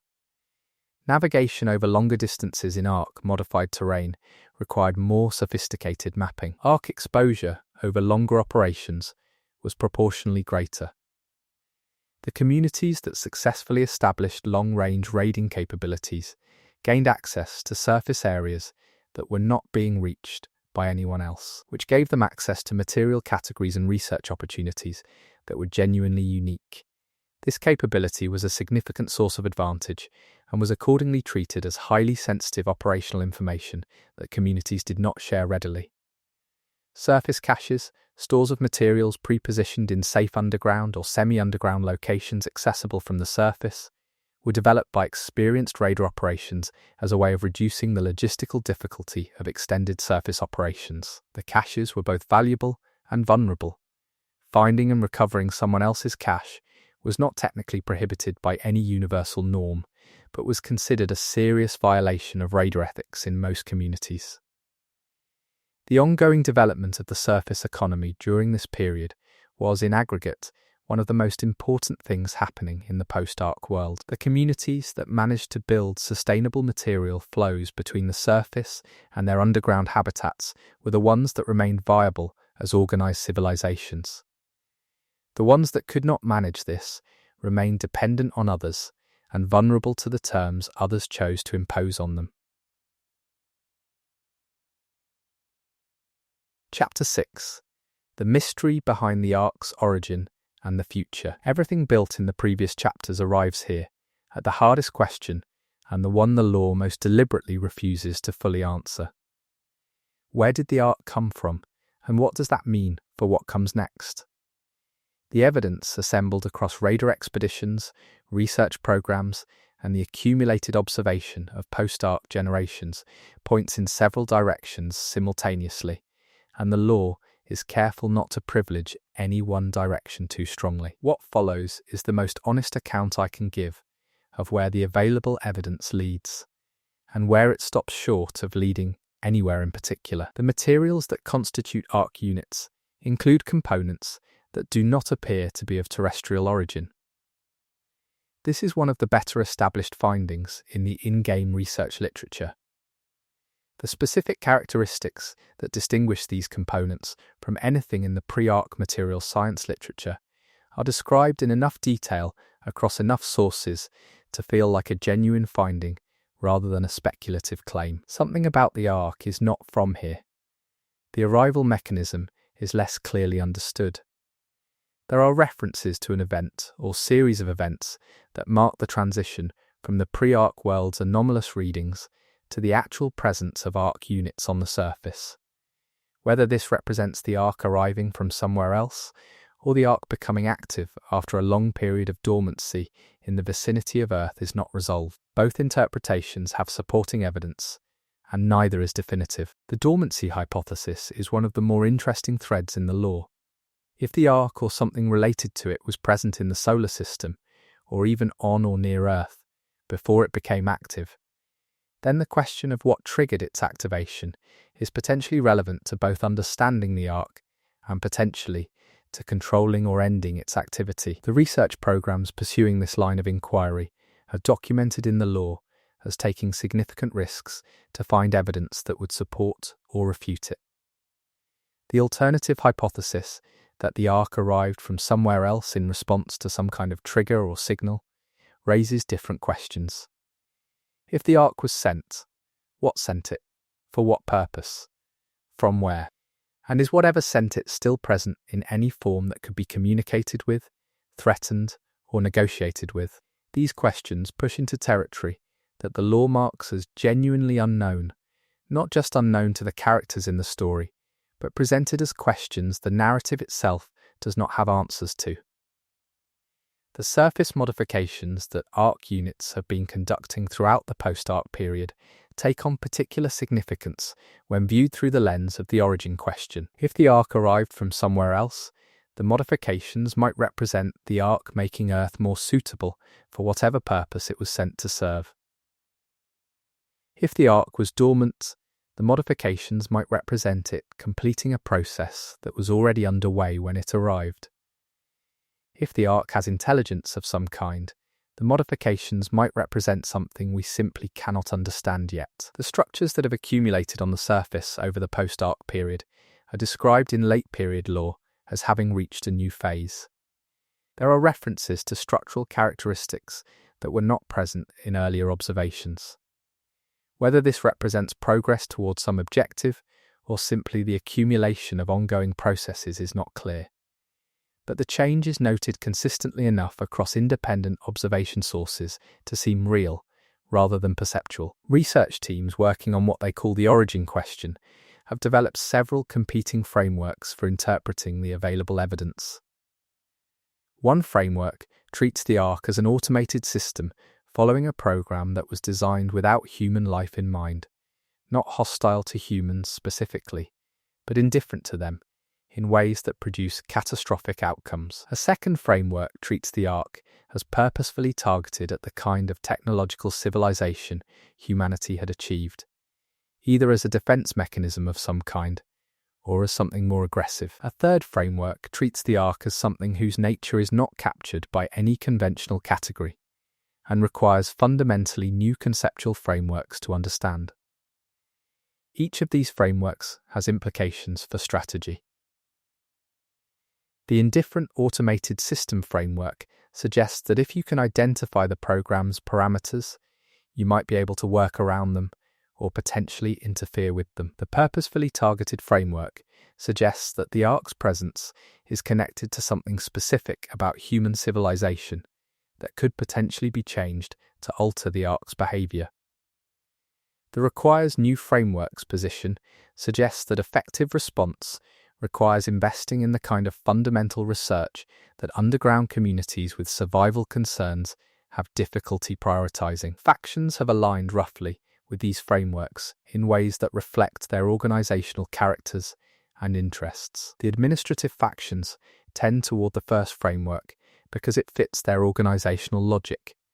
The research-oriented factions tend toward the third. The factions with the most ideological flexibility move between the second and third, depending on what the most recent evidence suggests. The raiders who operate on the surface every day have their own relationship to the origin question that is distinct from either the political or the research discussions.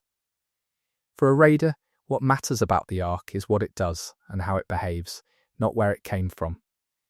But the most experienced raiders, the ones who have spent the most time in Ark active environments, often report a sense that the origin question is somehow present in their surface experience in ways they cannot articulate clearly. Something about the way Ark units move or respond that feels, to experienced human observers, like something other than pure automation. The question of whether any human group has managed to establish meaningful communication with any aspect of the Ark is one that the lore is very careful around.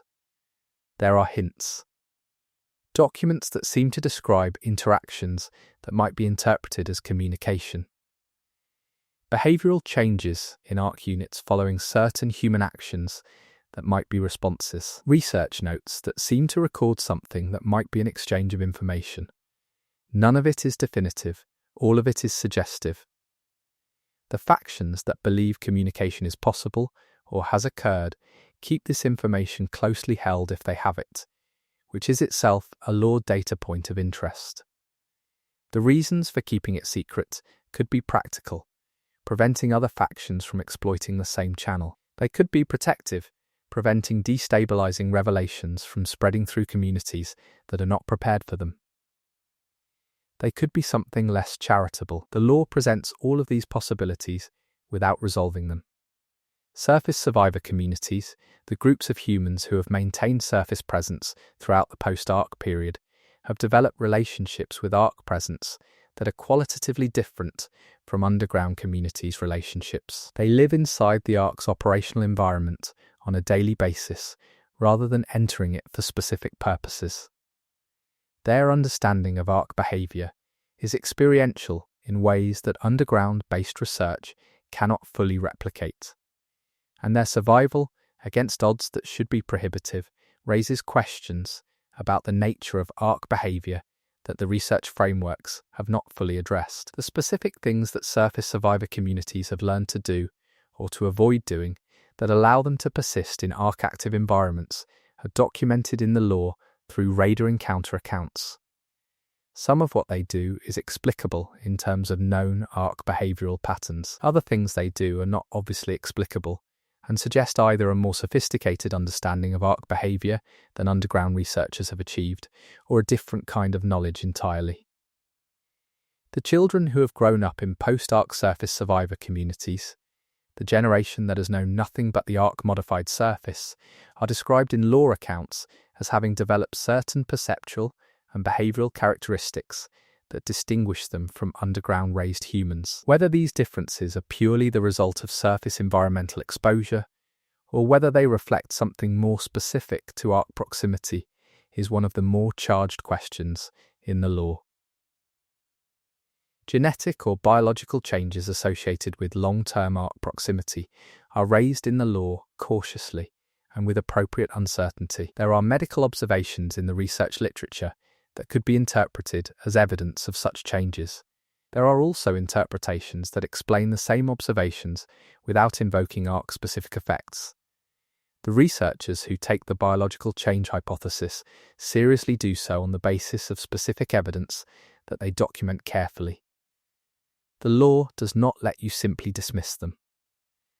The long-term future of underground civilizations as presently constituted is a subject the lore engages with honestly. The communities that have survived this long have done so through extraordinary effort and considerable sacrifice.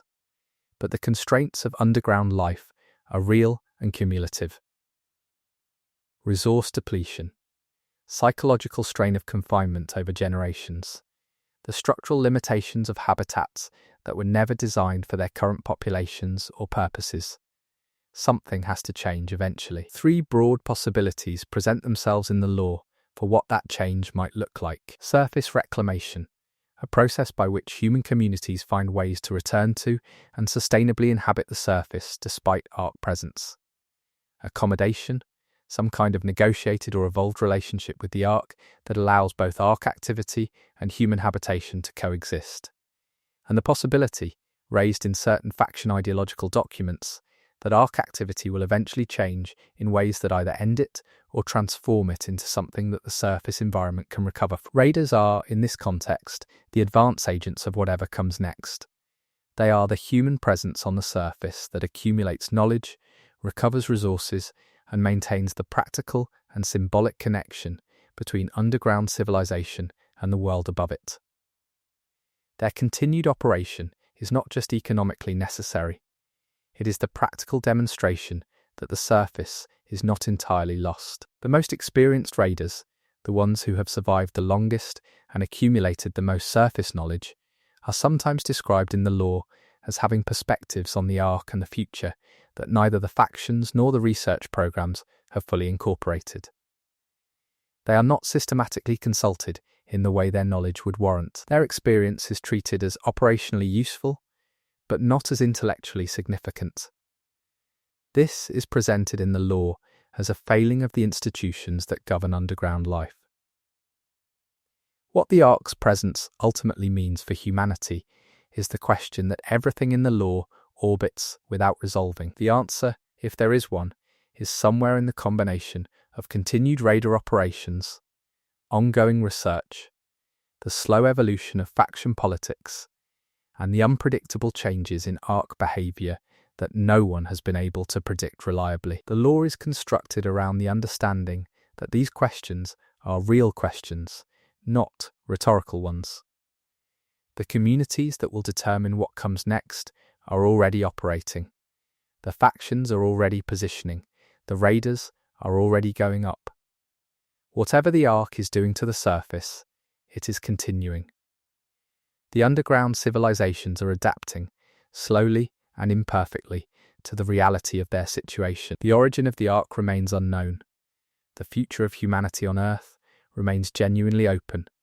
And somewhere on the surface, in the Ark-modified ruins of the world that was, there are things waiting to be found that will either answer some of these questions or make them more complicated. You said, Continue for an additional 8 hours. Continue for an additional 8 hours. 21:19 Claude responded. The Complete Arc Raiders Timeline Explained. The Complete Arc Raiders Timeline Explained. Chapter 7. The Underground Cities and How They Governed Themselves. The word city is generous when applied to most of what exists underground in the Arc Raiders universe, but the lore uses it, and it is worth understanding why. A city is not just a collection of people in a shared physical space. It is a set of relationships, institutions, obligations, and expectations that organize collective life at a scale larger than family or small group. By that definition, several of the larger underground settlements genuinely qualify. They are cities. Broken, pressured, imperfect cities built in conditions no urban planner ever anticipated. But cities nonetheless. The physical structure of these settlements shaped their governance in ways that are easy to underestimate if you are thinking about governance in the abstract. Underground space is not uniform. There are corridors that were built for specific purposes and repurposed for habitation. There are large caverns, natural or blasted, that became communal gathering spaces. There are deep shafts that serve as vertical transit arteries. There are sections that were part of pre-arc infrastructure, transit tunnels, or utility corridors or military installations that carry their original design logic into a completely different social context. This physical inheritance meant that underground governance developed around the constraints of specific physical environments rather than any ideal of what governance should look like. The communities that occupied former military installations tended to develop more hierarchical and security-oriented governance structures, because that is what the physical environment and the organizational culture of its original inhabitants implied. Communities in repurposed transit infrastructure developed more distributed governance models, because the physical layout made centralized control difficult. Resource control was the fundamental power in underground governance, regardless of what formal structure a community adopted. The group or institution that controlled food production, water management, and energy generation had leverage over everything else. Formal governance titles and structures mattered, but they were always in a negotiating relationship with the practical power of whoever kept the lights on and the water flowing. The law documents several different governance experiments during the early post-Arc period, ranging from attempts to replicate pre-Arc democratic institutions to various forms of technocratic administration to outright authoritarian control. What the law suggests, without being preachy about it, is that none of these models was simply better in all conditions. Each had contexts in which it was relatively effective and conditions under which it failed badly. Democratic models, where they were attempted, faced the specific challenge that underground communities were under constant resource pressure that made long deliberative processes costly, and that created strong political incentives for leaders to prioritize immediate material concerns over governance quality. The communities that maintained something like democratic accountability did so through institutional designs that were often awkward and contested, but that provided enough legitimacy to prevent the kind of leadership capture that destroyed several other communities. Technocratic governance models, organized around the authority of technical expertise in critical areas, had their own particular vulnerabilities. They tended to produce governance that was competent on the technical dimensions of survival, but poor at managing the political and social dimensions. The engineers who kept the air systems running were not necessarily equipped to navigate the conflicts that arose when two families wanted the same residential space, or when a community needed to make a collective decision about whether to accept refugees from a neighbouring settlement. The most durable governance systems documented in the law were hybrids, combinations of technical authority in areas where technical expertise was genuinely decision relevant and broader political participation in areas where questions of value and collective preference were central. These hybrids were not elegant. They were full of compromises and ambiguities and jurisdictional disputes. But they were resilient precisely because they had not been designed to be perfect. They had been designed to be functional under pressure. Faction influence on local governance was a constant feature of the political landscape. Factions were not simply external political entities. They were embedded in the communities through members who had faction affiliations alongside their community obligations. The tension between community loyalty and faction loyalty played out in governance institutions as well as in everyday social life. Some communities had achieved a relatively effective insulation of their governance from direct faction control. They maintained relationships with factions for the practical benefits those relationships provided, while managing to preserve meaningful local autonomy. How they managed this was specific to their circumstances. There was no general template that could be applied elsewhere. Others had essentially been absorbed into faction governance structures, their local institutions becoming subordinate bodies within a larger faction administrative hierarchy. This was not always experienced as conquest or coercion. Sometimes it was welcomed as a way of gaining access to faction resources and protection. The political cost of absorption was often not fully apparent until the governance of the absorbing faction changed and local communities found themselves with less ability to influence decisions that significantly affected them. The raider community's relationship to local governance was distinctive. Raiders were essential to community survival, but they were also a population that spent significant time outside the community's physical space. Their relationship to community governance institutions was complicated by this pattern of absence and return.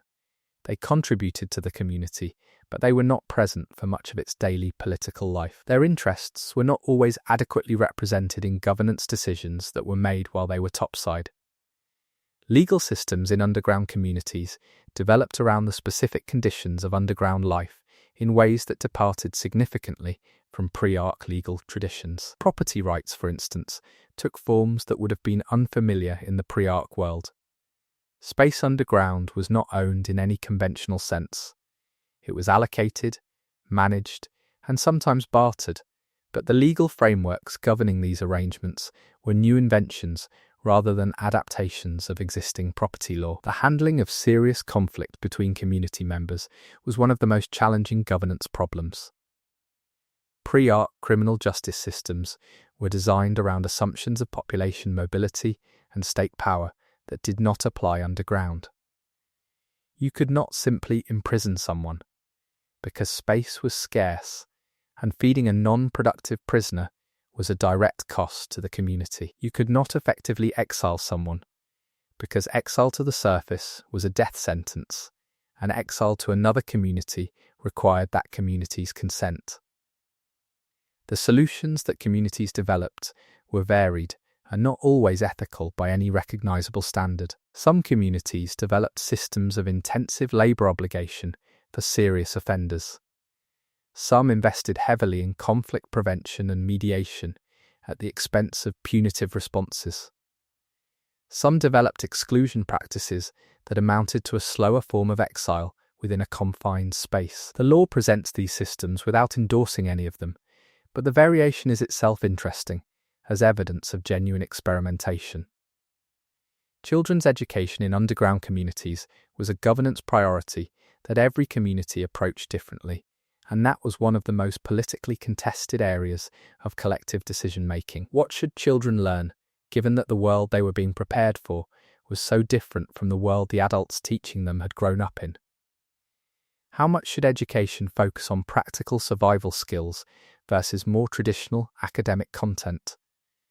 Who had the authority to make these decisions? The communities that developed the most effective educational approaches, based on what the law suggests about long-term community health, were the ones that managed to preserve broad intellectual engagement alongside practical training.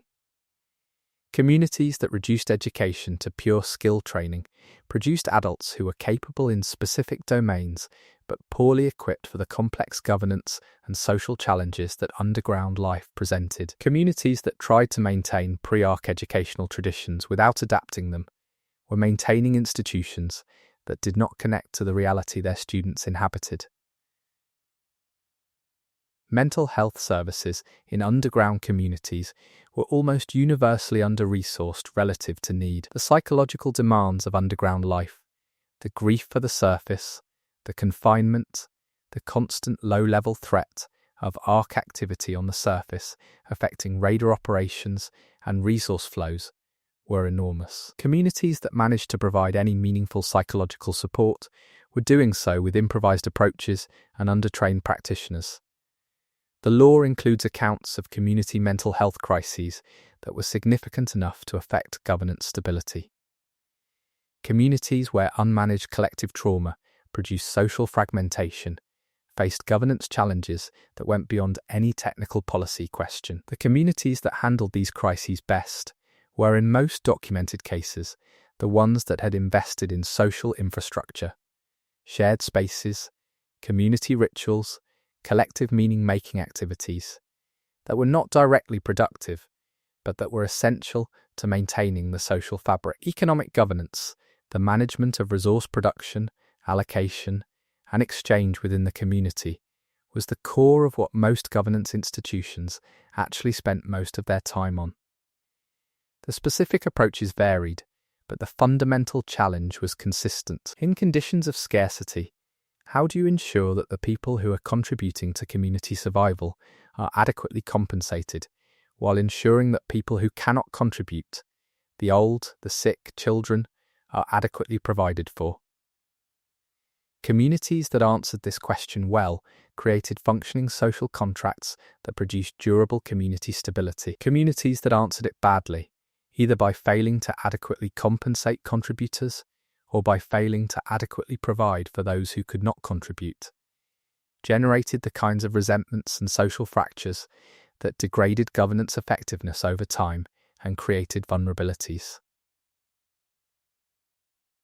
To faction manipulation. The relationship between communities and the tunnel networks connecting them was a governance challenge of a particular kind. Tunnels were infrastructure that required maintenance, that were used by traders and raiders from multiple communities, and that were occasionally contested between communities with conflicting interests in controlling specific routes.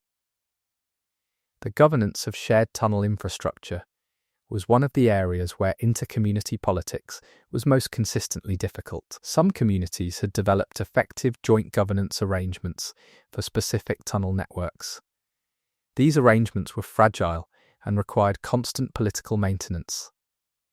When they worked, they were enormously valuable, facilitating the material exchange flows that kept multiple communities viable.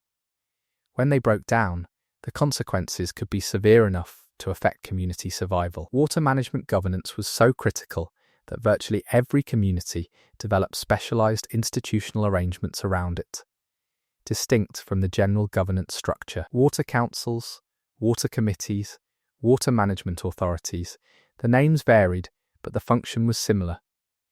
These bodies had authority over the community's water infrastructure that was insulated from general political processes, on the theory that decisions about water were too important to be subject to the normal political winds.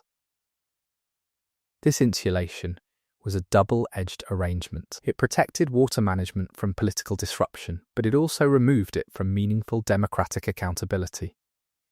In communities where the water management authority was well led and genuinely committed to community welfare, this worked reasonably well. In communities where the authority was captured by individuals or groups who used water control for personal or factional advantage, the insulation from accountability made the problem much worse. Energy governance followed similar patterns. The critical infrastructure on which everything else depended was typically managed by specialized bodies with significant autonomy. The technical expertise required for effective energy management was real, and the argument for insulating it from political interference was reasonable. But the governance risks of autonomous control over critical infrastructure were also real and documented in several instances of significant governance failure. The communities that were most politically sophisticated were the ones that had developed effective oversight mechanisms for their specialized technical governance bodies without undermining those bodies' operational effectiveness. This was genuinely difficult governance design, and the communities that achieved it did so through processes of trial and error that took years. Inter-community governance, attempts to create institutions that could coordinate or adjudicate between communities, was the most challenging and least successful area of governance development. The structural conditions that made community-level governance so difficult, resource scarcity, threat of arc disruption, competing factional influences, were even more severe at the inter-community level. The absence of any enforcement mechanism that all communities would accept made inter-community agreements inherently fragile. Some regional coordination had been achieved in specific areas where the mutual benefits were overwhelming and the required cooperation was relatively simple. Coordination on arc monitoring and early warning, for instance. Information sharing about surface conditions along shared radar routes. These forms of cooperation were valuable, and most communities participated in them, despite their general reluctance to submit to any kind of inter-community authority. The factional governance structures that different factions maintained across their member communities added a layer of complexity to all of this. Faction governance operated above the community level and made claims on community governance institutions that communities sometimes accepted and sometimes resisted. The tension between community self-governance and faction authority was a persistent feature of the political landscape. Communities that had maintained the most meaningful self-governance within faction affiliations had done so by being indispensable to their factions in specific ways. Communities with unique resources, unique geographic positions, unique technical capabilities had leverage in their relationships with faction governance that allowed them to negotiate terms rather than simply accept them. Communities without distinctive value were more vulnerable to having their governance effectively absorbed into faction structures. The law suggests that the most resilient communities were not necessarily the ones with the most sophisticated governance systems in any formal sense. They were the ones that had developed the most effective mechanisms for adapting their governance to changing conditions. The underground world changed constantly, in ways that were often unpredictable. Governance systems that were well designed for specific conditions became liabilities when those conditions changed. Governance systems that could adapt, even if they were less elegant in any particular moment, survived better. The communities that are described as most functional in the late period law are the ones that have been continuously adapting their governance for generations. They carry the institutional memory of what has worked and what has failed. Their governance is not designed on any coherent principle. It is the accumulated result of experiments and adjustments made by people trying to manage a situation no governance theory ever anticipated. That accumulated pragmatic wisdom, embedded in institutions that remember why they were built, even if the people currently running them were not there when the decisions were made, is presented in the law as one of the most valuable things any underground community can possess. More valuable than physical resources in some ways, because physical resources can be depleted or stolen. Institutional wisdom is harder to take away. Chapter 8. Factions at War, Factions at Peace. The faction conflicts that define the political landscape of Ark Raider's underground world are not simply about ideology or territory or resources.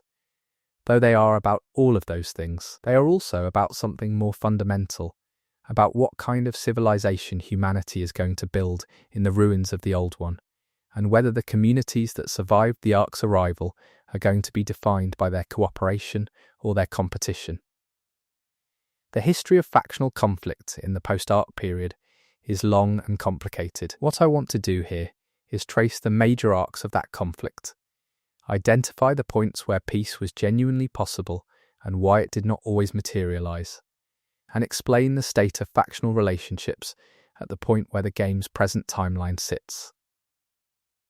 The earliest factional conflicts, in the period immediately following the Ark's arrival, were not really factional conflicts in any organized sense. They were competitions between groups for survival resources. What made them factional, rather than merely communal, was the involvement of organizational entities that predated the Ark, and that brought their pre-Ark competitive relationships into the post-Ark context.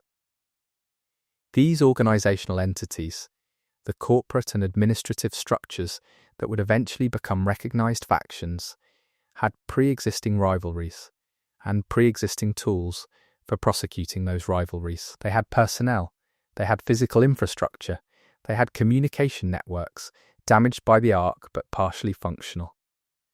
When the crisis of the Ark's arrival was combined with pre-existing organizational competition, the result was conflict that was more organized and more persistent than the circumstances required. The law is specific about this. The earliest post-Ark period did not have to be as violent as it was between organized groups. There were moments, documented in the historical records, that different factions maintain with their own particular emphases, where genuine cooperation was possible, and where its failure was the result of organizational decisions that prioritized competitive advantage over collective survival. Who made those decisions, and what they were thinking, is one of the questions the law invites you to engage with. The answers are not flattering to any faction's founding mythology, but the law is careful to present decision-makers in their full context. People making choices under conditions of enormous stress, with incomplete information and with institutional cultures that shaped what options they could even perceive. The first major organized factional conflict came after the initial survival period had stabilized enough that communities had something beyond bare subsistence to fight over. Resource flows had been established. Raider operations were producing returns. Some communities had more than others. The question of how those differentials would be managed opened the first significant interfactional crisis. Different factions had incompatible frameworks for answering this question. The administrative factions believed that differential resource accumulation should be managed through coordinated redistribution, which conveniently gave administering organizations significant power over who got what. The autonomy-focused factions believed that differential resource accumulation was the legitimate result of differential effort and capability, and should not be subject to external redistribution. The conflict that emerged from this incompatibility was not a single event. It was a sustained period of hostile interaction across multiple dimensions. Trade disruption. Proxy conflicts in contested tunnel networks, political pressure on communities that had relationships with both sides, the occasional direct confrontation between factional security forces in disputed territory. This conflict was managed down from full warfare by a combination of factors. The practical reality that full warfare between underground communities in close proximity to each other would be catastrophically damaging to all parties. The continued external pressure of Ark activity, which created incentives for a minimum level of coordination. And a particular category of actor that the law highlights, individuals within each faction who had relationships across factional lines and who worked to maintain those relationships as channels for conflict management. The individuals who served as cross-factional bridges were not universally celebrated in their own communities. Maintaining relationships with factional opponents was politically risky. It exposed you to accusations of divided loyalty. But the functional value of these relationships, as documented in the law, was significant. The conflicts that were successfully de-escalated in this period were almost all de-escalated through personal relationship networks that existed alongside and sometimes despite institutional hostility. A period of relative factional stability followed the first major conflict cycle. Temporary agreements formalized trade relations and established at least notional boundaries between factional spheres of influence. These agreements were limited and frequently violated at their edges, but they held at the center long enough for the communities involved to recover from the first conflict cycle and to develop new sources of tension that would eventually produce the second. The second major factional conflict cycle was triggered by a specific event whose details are presented differently in different factions' accounts. What all accounts agree on is that it involved a significant Ark material find, a surface location with an unusual concentration of high-value Ark-derived materials, and competing factional claims to access and recovery rights in that location. The underlying disagreement was really about who had the authority to make decisions about surface resources and on what basis, but it was experienced and prosecuted as a specific territorial and material conflict over a specific location. The proxy character of the conflict, fighting about something concrete when the underlying issue was much more fundamental, made it harder to resolve, because resolving the immediate conflict did not address the underlying issue. This second conflict cycle was more violent and more prolonged than the first. It involved the mobilization of factional security forces at a scale that had not been seen since the immediate post-Ark period. Communities that had remained outside the first conflict were pulled into the second through geography, through alliance obligations, or through opportunistic opportunists who saw the conflict as cover for actions they had wanted to take anyway. The costs of the second conflict cycle, in human lives and in material destruction of infrastructure that communities could not easily replace, were significant enough to produce genuine shock within the factional communities when the eventual accounting was made. The decision-makers who had escalated the conflict had not intended outcomes that severe. They had each made individually defensible-seeming decisions that had collectively produced catastrophe. The peace process that followed the second conflict cycle was more substantial than the temporary agreements that had followed the first. Not because the parties had resolved their fundamental disagreements, which they had not, but because both sides had experienced the costs of full conflict and were motivated to develop more robust conflict management mechanisms even without underlying political reconciliation. The institutions that emerged from this peace process are some of the most interesting in the law. They are not neutral bodies. They reflect the power balance at the time of their creation, which means they advantage certain factional interests over others. But they are real institutions, with real staff and real procedures, and real, if imperfect, records of managing disputes before they escalate to violence. Faction leadership during this period was under pressure from multiple directions simultaneously. The communities they governed wanted peace. Their organizational cultures pushed toward competition. Their security apparatuses, built for conflict, were most influential when conflict was happening, and least influential when peace seemed possible. The decision-makers at the top of the factional hierarchies were navigating these pressures in every major decision they made. The role of intelligence gathering in factional conflict is documented in the law with unusual specificity. Different factions maintained active intelligence operations directed at each other throughout both the conflict and the peace periods. What they learned about each other through these operations was not always what they expected to learn. The most sensitive law around intelligence operations suggests that at least some factional decision-makers had better information about each other's actual capabilities and intentions than their public positions suggested. Arms races in the underground were constrained by resource availability in ways that surface-based arms races were not. You could not simply produce more weapons if you did not have the materials and manufacturing capacity.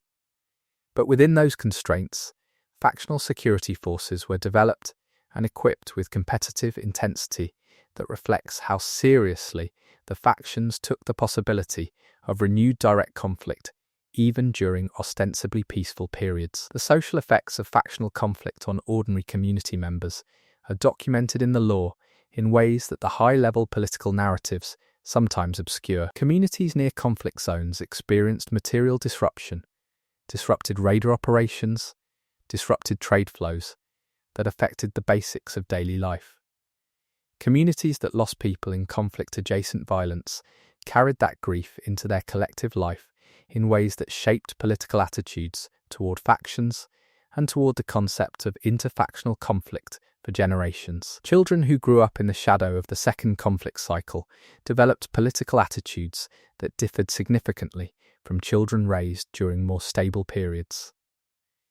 The law notes this generational difference in its accounts of how factional politics evolved in the post-second cycle period. The generation that had experienced the conflict most directly was, paradoxically, both more hawkish in its attitudes toward factional opponents and more skeptical of the specific faction's leadership decisions that had produced the conflict. The raider community's relationship to factional conflict was complicated by their operational reality. Raiders depended on surface access routes that often passed through or near contested areas.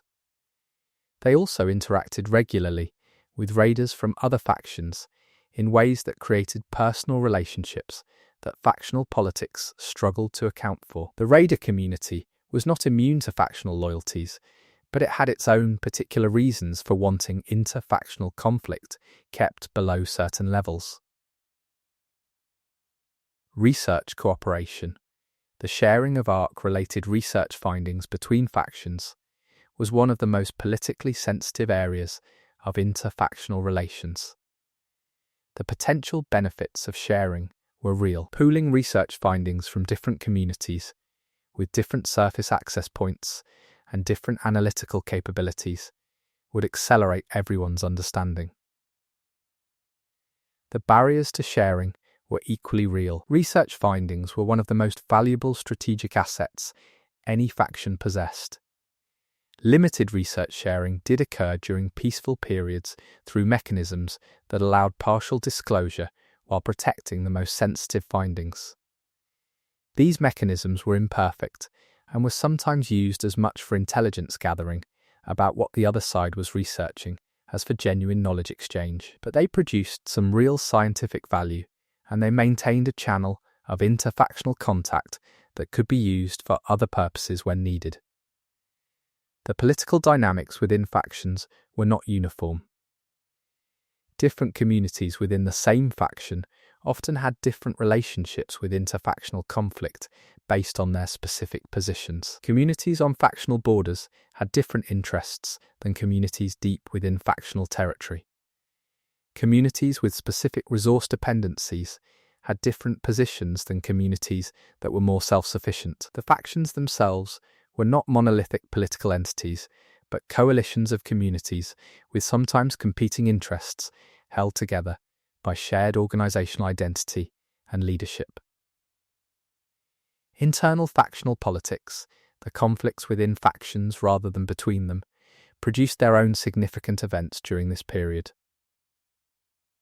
Leadership succession crises, policy disagreements that produced internal factions within factions. Resource allocation disputes between member communities.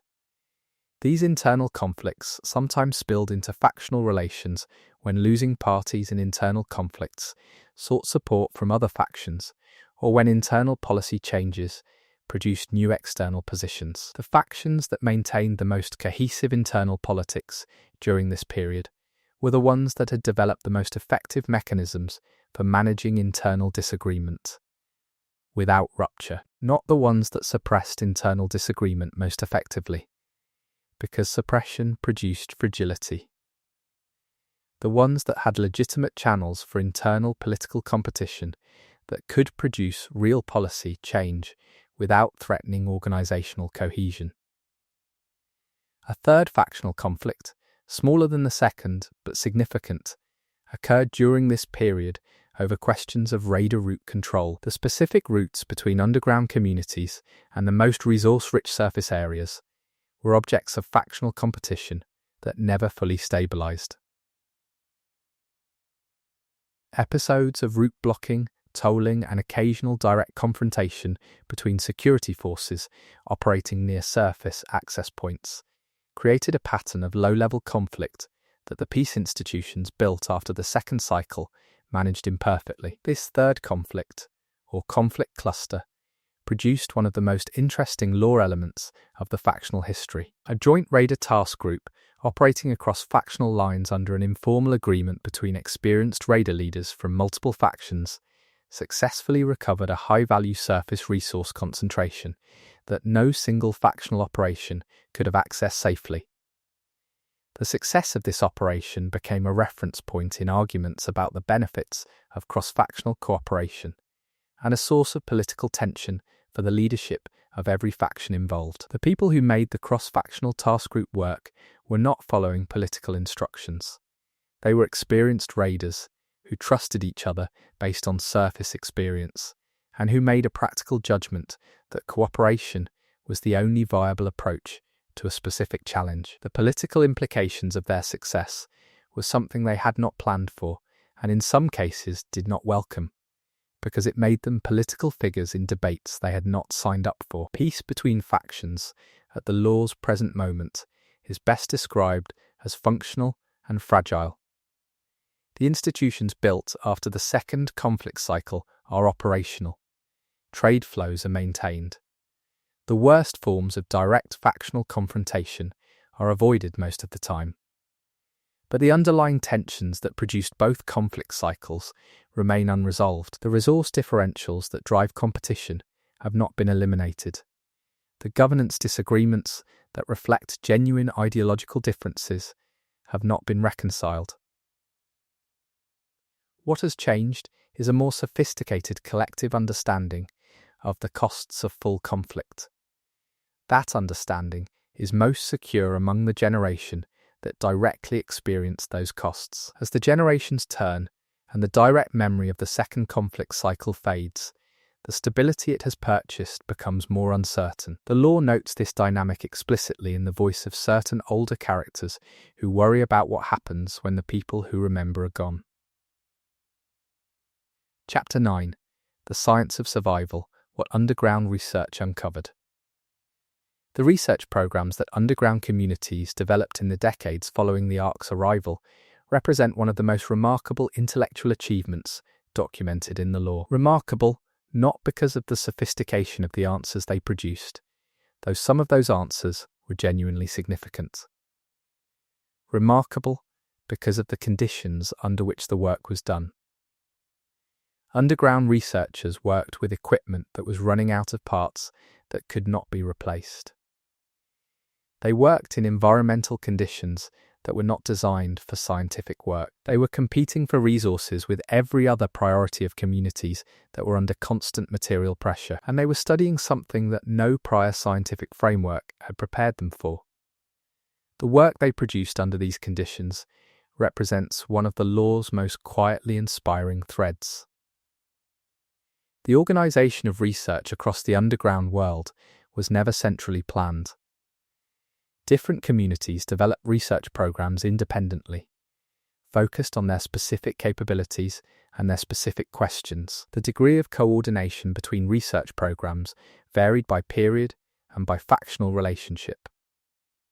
The result was a patchwork of findings, some complementary and some contradictory, that the communities with the most developed research infrastructure worked to synthesize into more coherent pictures. Arc unit physiology, if that word can be applied to entities that may not be biological, was the most studied subject because it was the most practically relevant. Understanding what arc units were made of, how they processed energy, how they repaired themselves after damage, and what made them vulnerable was directly connected to radar survival and to any future possibility of organized surface resistance. The researchers working on these questions knew their work had immediate practical application. The findings accumulated slowly and with enormous effort. Each damaged or destroyed arc unit that raiders could safely approach for examination was an opportunity. The challenge was that arc units were dangerous to approach, even when apparently non-functional, and that the materials composing them degraded in specific ways after destruction that affected what could be learned from them. Recovery methodology, the procedures for approaching and sampling destroyed arc units safely, was itself a major research development with its own literature. What the research produced over time was a picture of arc unit construction that was internally consistent but that challenged foundational assumptions in multiple scientific domains. The energy systems that arc units used operated on principles that did not fully map onto pre-arc physics models. The structural materials that made up arc unit bodies were produced through processes that suggested manufacturing capabilities beyond what pre-arc humanity had achieved. The integration between what appeared to be computational systems and physical structure was tighter than anything in the pre-arc technological literature. None of this meant that the research was without findings. It meant that the findings required new frameworks to make sense of them, and that developing those frameworks was itself a major intellectual undertaking. The researchers who contributed most significantly to this framework building work were individuals who combined deep knowledge of pre-arc science with genuine intellectual flexibility. They were willing to conclude that existing frameworks were insufficient rather than forcing new evidence into old categories. Medical research in underground communities was driven by immediate practical need in ways that made it both more focused and more constrained than the arc-specific research. The health challenges of underground life, the effects of limited natural light, the consequences of chronic stress, the specific injury patterns of radar operations, the management of chronic conditions without full pharmaceutical supply chains, were generating constant research questions. The medical research community developed genuine innovations in several areas. Low-tech interventions that achieved outcomes previously requiring more sophisticated resources. Treatment protocols adapted to underground environmental conditions. Psychological support approaches designed for community-level implementation by practitioners who were not formally trained therapists. The medical knowledge generated in underground communities was, in several areas, genuinely new, rather than simply preserved pre-arc knowledge. Food science research was similarly practically driven and similarly productive in specific areas.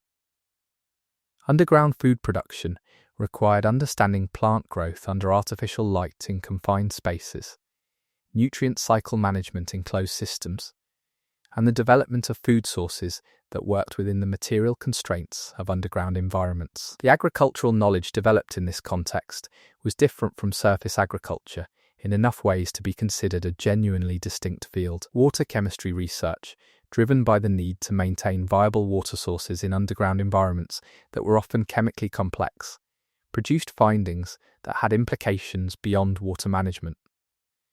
The chemical processes operating in underground water systems intersected in interesting ways with the materials that arc activity had deposited on or near the surface, and some of the most interesting arc-adjacent chemistry findings came from researchers who were primarily studying water rather than the arc.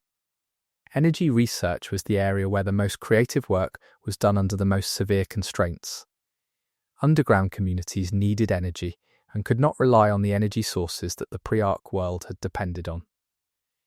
The research programs that addressed this problem combined genuine theoretical work with extraordinarily practical engineering driven by the immediate needs of communities that could not wait for elegant solutions. The specific energy innovations developed in underground communities, details of which are embedded in various facility and equipment descriptions throughout the law, represent a technology tradition that is distinct from both pre-arc industrial technology and from anything that can be attributed to arc technology. It is human innovation under pressure, and the law gives it appropriate respect. The intersection of arc research and practical community needs was a persistent source of political tension in research programs. Community resource allocators generally favored research with clear short-term practical applications. Researchers working on more fundamental questions about arc nature and origin were working on timescales that made their outputs difficult to defend in resource allocation arguments. The communities that managed to sustain both applied and fundamental research were the ones that had developed governance structures that could protect long-term investment from short-term pressure. Research communication between communities was shaped by all the same factional tensions that affected other forms of inter-community exchange. Some findings were shared widely because they were practically valuable, and sharing them was good politics. Others were held closely because they represented competitive advantage that sharing would diminish. The distortions that this pattern of selective sharing introduced into the collective research picture are acknowledged in the law as one of the costs of the factional competitive environment. Individual researchers who moved between communities, either permanently or as visiting collaborators, were significant channels for research communication that institutional information sharing programs could not fully replace. The knowledge that travelled in researchers' heads, the tacit knowledge of method and approach that does not translate well into formal research reports, was often as valuable as the explicit findings. Communities that were welcoming to visiting researchers and that allowed their own researchers to travel benefited from these flows in ways that were difficult to quantify, but real. The development of new measurement tools and observation methods under underground constraints was one of the more technically interesting research threads in the law.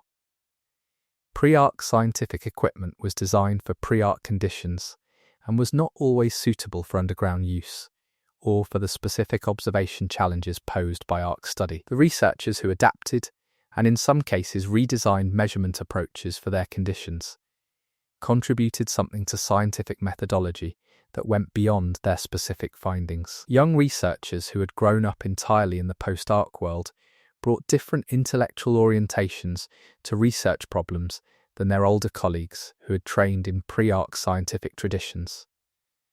They were less constrained by pre-arc frameworks because those frameworks were, for them, historical rather than formative. This generational difference in intellectual starting point produced, in some documented cases, insights that specifically required not having the pre-arc framework as a default.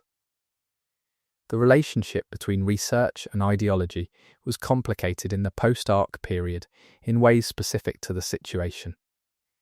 Different factions had interests in different research findings. Research that supported a faction's interpretation of arc nature or behavior was more likely to receive factional support than research that complicated or contradicted that interpretation. Researchers who prioritized intellectual honesty over factional interest were not always comfortable within factional research structures. Independent research communities, groups of researchers who attempted to maintain intellectual independence from factional governance, appear in the law as a recurring and interesting phenomenon. They were typically resource-constrained relative to factionally supported research programs. They compensated for this through intensive collaboration and through willingness to take research directions that factional programs had ruled out on ideological grounds. Some of the most significant findings in the law's research history came from these independent groups. The cumulative research picture that emerges over the post-arc period is not a triumphant narrative of science winning against adversity. It is a more honest story of genuine progress mixed with genuine failure, of important findings that opened more questions than they answered, of intellectual honesty competing with practical and political pressures in ways that produced uneven results. But it is also a story of human intellectual engagement with something genuinely unprecedented, and that engagement itself is meaningful regardless of how far the findings have gotten. Chapter 10. Raiders Who Changed Everything. The history of arc raiders is told through institutions, factions, and collective phenomena. But within that larger narrative there are individual stories, specific people whose decisions and experiences shaped events at a scale larger than their individual lives. This chapter is about some of those people, reconstructed from the law as carefully as the fragmentary evidence allows. The first category worth discussing is what the law refers to, in scattered references, as the founding generation of raiders. These were the people who went topside in the earliest post-arc period, when going topside meant genuine improvisation without established protocols, without reliable maps, without the accumulated community knowledge of arc behavior that later raiders would have access to. What they did built the foundation on which everything subsequent depended. One figure who appears consistently in law references as a formative influence on early raider culture is someone described only by a call sign in most documents, a convention that was already developing in the early raider community as a way of protecting family members still in communities from. Arc Unit Behavioral Attention. The specifics of this person's operations are mentioned in several independent accounts in ways that are broadly consistent. They established early protocols for arc unit approach and avoidance that became foundational to raider training across multiple communities. What made this person's contributions lasting was not simply their personal skill, though accounts consistently describe extraordinary situational awareness and decision-making under pressure. It was their insistence on recording what they learned and making it available to other raiders. In an environment where knowledge was individual competitive advantage, the decision to share methodically was culturally significant. It established a norm of raider knowledge sharing that, though imperfectly followed, shaped the raider community's relationship to collective knowledge. A second figure whose influence appears in the law is associated with the development of the first systematic ARC unit behavioral catalogues. This person was, based on contextual references, a researcher by training who became a raider out of necessity and found that their research skills were extraordinarily applicable to the specific challenge of understanding ARC behavior in real operational environments. The catalogues they developed, updated through multiple editions as new observations accumulated, were used across multiple communities and multiple factions, and are referenced in later law as foundational documents. The political implications of these catalogues were significant. They represented a form of knowledge that was genuinely interfactional in origin and in application, produced by someone whose affiliation with any particular faction was secondary to their commitment to producing useful research. The communities that used the catalogues most effectively acknowledged this and maintained something like archival relationships with the researcher's community of origin that transcended normal factional boundaries. A third category of individually significant figure in the law is the administrator. The people who built the institutional structures of underground governance and commerce were not soldiers or researchers, they were organisers, people with a particular talent for seeing what systems needed to be built, and for building them under conditions that systematically resisted organised activity.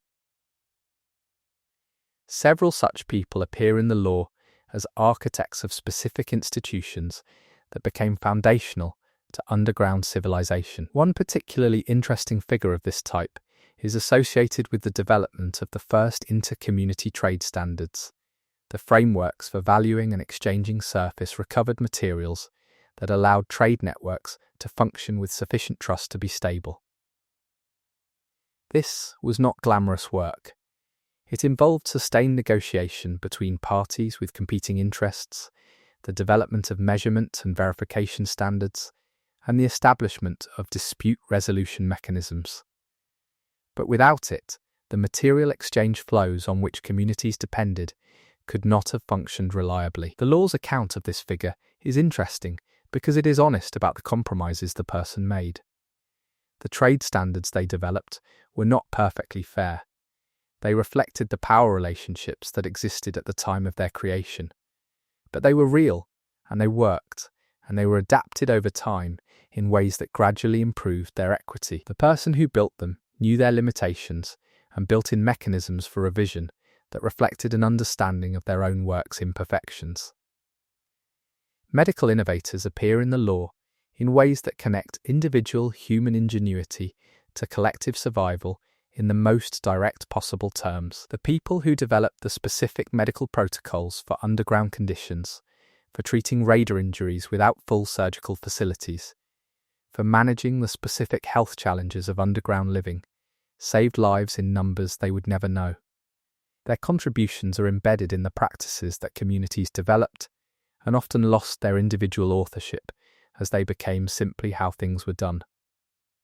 One medical figure who retained their individual attribution in the law is associated with the development of field trauma protocols specifically designed for ARC unit encounter injuries. The specific injury patterns that ARC units produced were different from the combat injuries that pre-ARC medical training had prepared practitioners for. The protocols developed for these specific injuries saved lives that existing approaches would have lost, and their development required both medical knowledge and sufficient raider contact to understand what the injuries actually looked like and how they progressed. Negotiators, the people who managed factional relations in the periods of greatest tension, appear in the law as figures whose significance is easy to underestimate, precisely because their successes were non-events. The conflicts that did not happen because someone managed a de-escalation effectively are invisible in the historical record in ways that the conflicts that did happen are not. The law tries to correct for this, specifically identifying individuals whose work in conflict management was significant even when its outcomes were the absence of destruction. One such figure is associated with the de-escalation of the third factional conflict cluster described in the previous chapter. Their specific approach, which the law describes in some detail, combined material concessions that were carefully calibrated to be politically acceptable to all parties with procedural innovations that addressed the underlying governance dispute, without requiring either faction to acknowledge defeat. The outcome was imperfect from any principled standpoint, but it was stable and it held. Researchers who made specific breakthrough contributions to ARC understanding are referenced in the law with varying degrees of specificity. Some are named directly, others are identified only by institutional affiliation or by the specific findings attributed to them. What the law makes clear across all of these references is that significant research advances in the Ark Raiders universe came not from singular genius moments, but from the accumulation of careful observation and the willingness to follow evidence where it led, even when it led somewhere uncomfortable.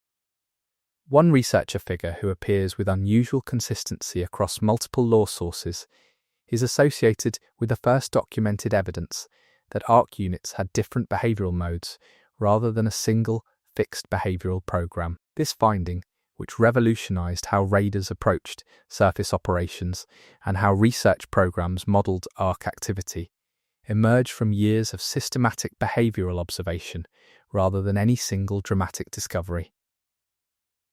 The researchers' contribution was methodological as much as substantive. They established the observation and documentation practices that made the finding possible. Young raiders who came up during the post-second conflict cycle period are represented in the law as a distinctive generation with their own particular character. They had heard the stories about the early period and the conflicts, but had not lived them directly. They came to raiding with both the benefit of accumulated community knowledge and the burden of community expectations formed by those who had come before them. The most interesting figures in this generation are those who managed to use the inherited knowledge effectively while developing their own responses to surface conditions that were not identical to anything their predecessors had encountered. One such figure is associated with the development of new approaches to ARC active zone navigation that departed from established protocols in ways that were initially controversial. The established protocols were good, they had been validated by survival. Departing from them was culturally fraught. But the surface was changing. ARC activity was producing new structural configurations that existing protocols did not fully account for. The raider who developed and advocated for protocol updates was doing something more difficult than simply being skilled on the surface. They were arguing successfully for institutional change against the resistance of people who trusted existing protocols precisely because they had worked. Community leaders who made specific decisions that significantly affected their community's trajectories appear throughout the law. What makes the most interesting of these figures compelling is the specificity of the decisions attributed to them, and the honesty of the law about the costs as well as the benefits of those decisions. Good governance choices in Ark Raiders' world were rarely obviously right at the time they were made. They were usually choices between options that were all bad in different ways. One community leader, whose decisions are documented in unusual detail, chose to accept a large influx of refugees from a neighbouring community during a period of significant resource pressure. The decision was contested within the existing community. Resources were genuinely scarce. The refugees added to that scarcity in the short term. The leader's argument, preserved in a governance document, was that the long-term demographic and skill additions from the refugee population outweighed the short-term resource cost, and that a community that turned away people in genuine need would pay a social cohesion cost that was harder to measure, but equally real. The decision proved, over the subsequent years, to have been right. The refugee population contributed significantly to community capability development. The social cohesion argument proved prescient in ways the decision-maker might not have fully predicted. But the law is careful to note that this outcome was not certain when the decision was made. It could have gone differently. The community could have been destabilized. The leader was taking a genuine risk, and they knew it. Engineers who solved specific infrastructure problems appear in the law as quietly important figures, whose contributions are easy to pass over, but whose impact was foundational. The underground world runs on engineering solutions that did not exist before the Ark, and that had to be developed from first principles under conditions that punished failure. The people who solved water pressure problems, who figured out how to maintain air quality in expanding habitation volumes, who designed power distribution systems that could handle fluctuating demand without cascade failures, were doing work that kept people alive as directly as any raider or medic. Children who became significant figures later appear in the lore in their early formative contexts, which is one of the things that makes the Ark Raiders lore feel genuinely historical rather than simply narrative. You encounter certain figures first as background presences, mentioned in passing in accounts that are primarily about someone else, and then encounter them again later as significant actors in their own right. This longitudinal quality gives the lore a texture of time passing that enhances the sense that this is a real history rather than a constructed story. Cross-factional figures, people who built significant lives and made significant contributions while maintaining relationships across factional lines, appear in the lore as both celebrated and complicated. Their cross-factional relationships were in most cases simultaneously their greatest asset and their greatest political vulnerability. The people who most effectively bridged factional divides were also the people most suspected of divided loyalty within their own communities. The most interesting of these cross-factional figures in the lore is someone described as having been born in one faction community, trained by practitioners from a second, and made their most significant research contribution while affiliated with a third. Their work is considered important enough that all three factions claim some connection to it in their institutional histories, while the individual's personal history is selectively emphasized or downplayed depending on which faction is doing the telling. The storytellers and knowledge keepers who maintained oral and recorded histories of the post-Ark period are perhaps the most underappreciated significant figures in the lore. Without their work, the historical record that allows communities to understand where they came from and what they have learned would not exist. They are referenced in the lore as institutional figures rather than individuals in most cases, which is itself telling. The work of remembering and transmitting history was not treated as heroic in the way that raiding or fighting or governing was treated as heroic. It was treated as necessary, which meant it was supported enough to continue, but rarely enough to flourish. Chapter 11. The Surface Transformed. What the world looks like now. The surface that Ark Raiders player characters operate on is not the surface that existed before the Ark arrived. This seems obvious, but the specifics of how it has changed and what those changes mean for the people navigating it are worth spending real time on. The most immediately visible change is structural. The built environment of the pre-Ark world, the cities and industrial facilities and infrastructure that humans constructed over centuries, has been modified in ways that reflect both the deterioration of decades without maintenance and the active modifications that Ark units have been conducting since their arrival. The result is an environment that is simultaneously familiar and profoundly wrong. Buildings that were designed by human engineers for human purposes now exist in states of partial Ark modification that create visual and spatial experiences their original builders never intended. Some of this modification is purely destructive, the result of Ark activity that damaged structures incidentally. Some of it appears to be more deliberate, Ark units incorporating existing structural elements into configurations that serve Ark purposes rather than human ones. The specific nature of Ark surface modifications has changed over the decades of the post-Ark period. Early modifications were relatively simple, the establishment of what appeared to be operational bases and the clearance of areas that Ark units needed for their primary activities. Later modifications have been progressively more complex.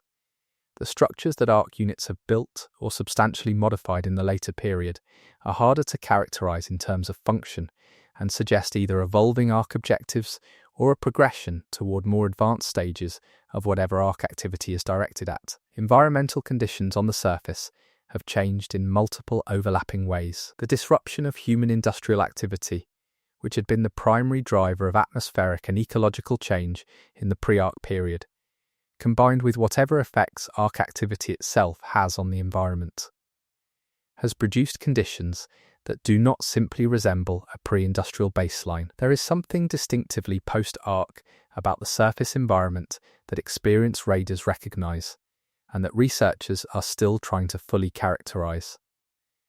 Atmospheric composition, based on the monitoring data available from surface sensor systems and from radar observations, shows changes that are in some cases consistent with the absence of human industrial activity, and in other cases not obviously explicable by any process researchers have fully characterized. The working hypothesis among most researchers is that arc activity has some atmospheric effect that is operating on a scale that is difficult to measure from underground observation points. Seasonal patterns on the surface still exist, but appear shifted in ways that do not match pre-arc baselines. Temperature ranges, precipitation patterns, and wind behavior have all changed in ways that are practically significant for radar operations, and that represent research questions that the underground communities have not fully resolved. Whether these changes represent a new stable state or are still in transition is not known. Flora on the surface has responded to the post-arc environment in ways that are partly predictable and partly surprising. Species that were already stress-adapted have in some cases expanded their range significantly. Species that depended on human management, agricultural species and ornamental species, and invasive species that have been controlled by human activity, have responded in varied ways. Some have collapsed, some have adapted, some have expanded into environments where they had not previously been found. The ecology of arc active zones specifically is one of the more interesting and less studied aspects of the surface environment. The areas with the highest concentrations of arc unit activity have developed particular ecological characteristics that distinguish them from less arc active areas. Whether these differences are the result of arc unit activity, of the materials associated with arc operations, or of some more subtle effect of arc presence is not resolved. Fauna on the surface is present but significantly different from pre-arc baselines in both composition and behavior. The species that survived the initial catastrophic period and the subsequent decades were not necessarily the ones that ecological models would have predicted. Some large predator species persist in forms that suggest adaptation to the post-arc surface environment. Some prey species that might have been expected to thrive in the absence of human activity have instead declined, possibly due to arc-related environmental changes. Animal behavior in arc-active areas is documented in radar accounts as distinctive in ways that are practically significant for surface operations. Animals that have lived in arc-active areas behave differently around arc units than animals encountering them for the first time. Whether this represents learned behavior, selective pressure towards specific behavioral traits, or some more direct effect of arc presence, is a research question that the available evidence does not resolve. The ruins of specific pre-arc urban areas have become distinctive ecosystems in their own right. The specific combination of structural materials, residual pre-arc infrastructure, arc modifications, and decades of ecological succession has produced environments that are quite different from both the pre-arc urban environments and from the surrounding non-urban surface. Experienced radars who know specific urban ruin environments have knowledge that does not transfer simply to other environments, and that represents genuine expertise. Water bodies on the surface, rivers, lakes, wetlands, have changed significantly. Some have shifted course or extent due to the disruption of the drainage infrastructure that pre-arc urban environments had imposed on natural water systems. Some show chemical changes that are partially attributable to the cessation of human pollution, and partially attributable to other factors. Some appear to have been modified by arc activity in ways that researchers find difficult to explain. The coastlines accessible to underground communities' radar operations have their own particular post-arc character. Marine environments have responded to the disruption of human fishing and shipping activity in ways that suggest significant ecological change.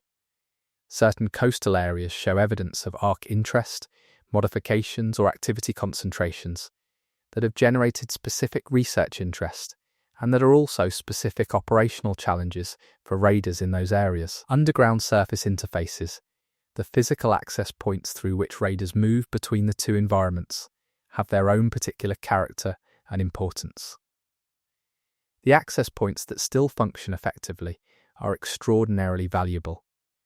They have been carefully maintained, concealed from arc unit attention where possible, and in some cases structurally reinforced against both environmental degradation and arc interference. The communities whose access points remain viable are communities that can still operate on the surface.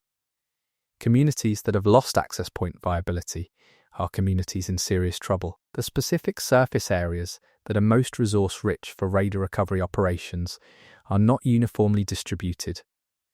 They tend to cluster around pre-arc industrial and population centres, which were the sites of the highest pre-arc material concentration. They also cluster around areas of arc activity, which have their own associated material values. The combination of these two distribution patterns creates the specific operational geography that radar communities have mapped and that defines the economic landscape of surface operations. Safe zones, areas of the surface with low arc unit activity and viable resource access, are extremely valuable pieces of operational geography. They represent opportunities for radar operations with lower exposure risk, which makes them attractive both for training operations and for extended recovery activities. Competition between radar operations for access to identified safe zones is a feature of inter-community surface operations that the inter-community governance frameworks have not fully resolved.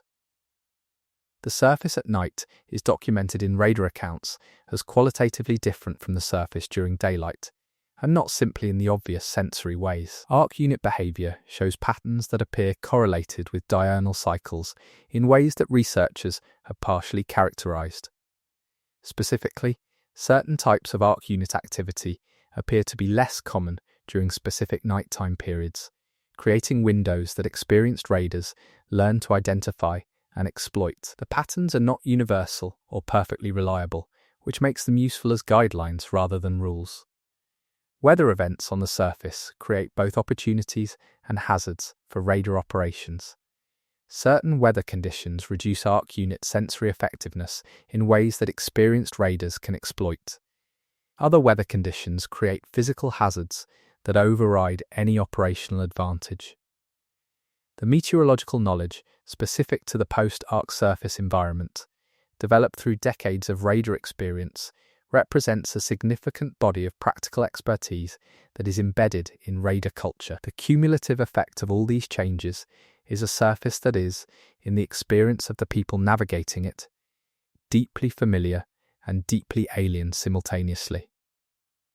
The bones of the pre-arc world are everywhere. The grid of a city street is still there. The foundation of a building is still where it was placed, but everything built on those bones has been altered by time and arc activity into something that no longer functions the way it was designed to function. For radars who knew the surface before, this combination of familiarity and wrongness is one of the most psychologically difficult aspects of surface operations. The pre-arc surface is being encountered as a ruin of itself. For radars who have only known the post-arc surface, the familiarity comes from maps and from stories rather than from direct memory. Their relationship to surface ruins is different, less personally grieving, and more practically oriented, which is both easier and in some ways a loss. The future of the surface depends on questions that are not resolved. If arc activity is moving towards some kind of completion, whatever that means, the surface might eventually change again in ways that create new possibilities or new catastrophes.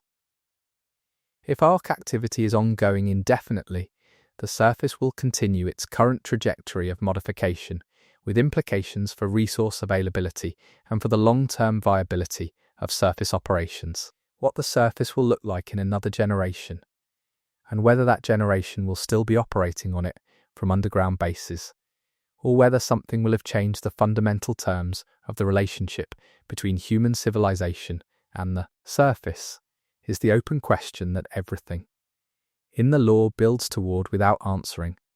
The surface is not static, neither is the civilization trying to survive beneath it. Chapter 12. What the law leaves open and why that matters. Every piece of law in the Ark Raiders universe is a selection.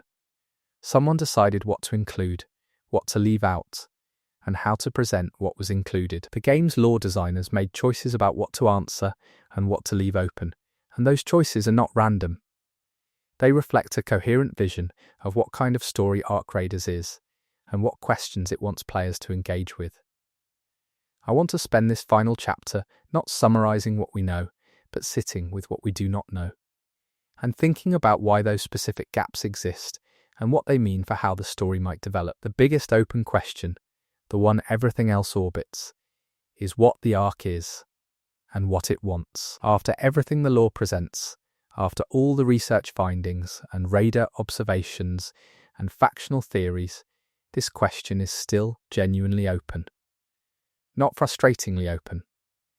Genuinely open in a way that suggests the lore designers have thought carefully about what a credible answer would look like, and have decided not to foreclose possibilities prematurely. The reason this openness matters, beyond keeping players engaged with the mystery, is that it makes the factional conflicts feel real. The factions are not simply fighting about resources or territory or ideology in the abstract. They are fighting about how to respond to something that none of them fully understand. Their different responses emerge from different interpretations of genuinely ambiguous evidence. The conflict between them is not just political, it is epistemological. A universe where the Ark was clearly evil and its objectives were clearly stated would be a less interesting universe. It would also be a less honest one. The genuinely terrifying thing about existential threats is not their comprehensibility, but their incomprehensibility. The lore is honest about this, and the ongoing mystery of Ark nature is the engine of the narrative's most serious concerns. The question of what happened to the people who did not make it underground is handled in the lore with a notable restraint. The surface survivor communities that have persisted are documented, but the much larger number of people who simply died in the initial period, or who survived for a while and then died, or who died in the conflict cycles, are mostly present in the lore as absences. People who are remembered, or who have left documents, or who appear in records that other people preserved. This restraint is itself a choice that tells you something about how the lore is constructed. It is not interested in comprehensive accounting, it is interested in the human texture of survival. The absences are present enough to be felt without being so explicitly catalogued that they become numbing. The lore trusts you to feel the weight of what is not there. The question of whether surface reclamation is possible is left open in a way that is clearly deliberate. Different factions have different positions. The evidence could be read multiple ways. The lore gives you the material to make your own assessment without telling you what to conclude. This openness keeps the question alive as a genuine political and strategic issue within the game's fiction, rather than a settled background fact. The origin question, where did the Ark come from and what sent it, is the one that the lore handles with the most obvious deliberateness. There is enough material there to generate genuine theories. There are specific details that seem designed to point in particular directions. But no direction is confirmed. The lore is specifically constructed to support multiple coherent interpretive frameworks simultaneously, which is an achievement of craft as much as of world building. Why leave the origin open specifically? The most compelling answer is that the origin question is connected to the purpose question and the future question in ways that make answering any of them prematurely damaging to the others. If you know where the ark came from, you know something significant about what it is doing and what, if anything, might stop it. The designers clearly want those questions to remain open because they are the most generative questions the lore produces. The individual stories embedded in the lore, the figures discussed in the previous chapter, and many others that appear in fragments are mostly incomplete. You get pieces. You rarely get a full narrative arc. This is consistent with how the lore is organized around surviving documents and accounts rather than omniscient narration. It is also consistent with how history actually works. We have fragments of people's lives, and we construct what sense we can from them. The specifically excluded material is as interesting as what is included. There are no detailed maps of the underground world as a whole. There are no complete organizational charts for any faction. There is no comprehensive timeline with dates attached. These exclusions are not oversights. They are design decisions that preserve operational ambiguity and prevent any single playthrough from feeling definitive in ways that would foreclose others. The lore's relationship to moral clarity is one of its most distinctive features. It does not tell you which faction is right. It does not tell you whether specific historical decisions were correct. It presents complex situations with real stakes and lets you form your own judgments. This is harder to do in a game with player factions than it sounds, because players naturally want their chosen faction to be the right one. The lore resists this by making every faction genuinely complicated. What the lore does commit to firmly is the value of human persistence, not human virtue, which it treats as inconsistent and context-dependent, but the sheer fact of humans continuing to try, continuing to organize, continuing to go topside and come back and build something and lose it and build something again. The lore's deepest commitment is to survival as an ongoing act, rather than a completed achievement. The raiders who go to the surface every day in Ark Raiders are the embodiment of this commitment. They are not going up because the situation is good. They are going up because the situation requires it, and because they are the ones who can. The lore surrounds them with a world that is complex and damaged, and still producing new complications and new damage, and they go up anyway. That is where the lore sits. Not at an ending, at a continuation. At the specific point in an ongoing story where the characters are in motion and the outcome is not known, and the questions that matter are still open. The underground is holding. The surface is still there. The ark is still doing what the ark does. And someone is gearing up to go topside right now.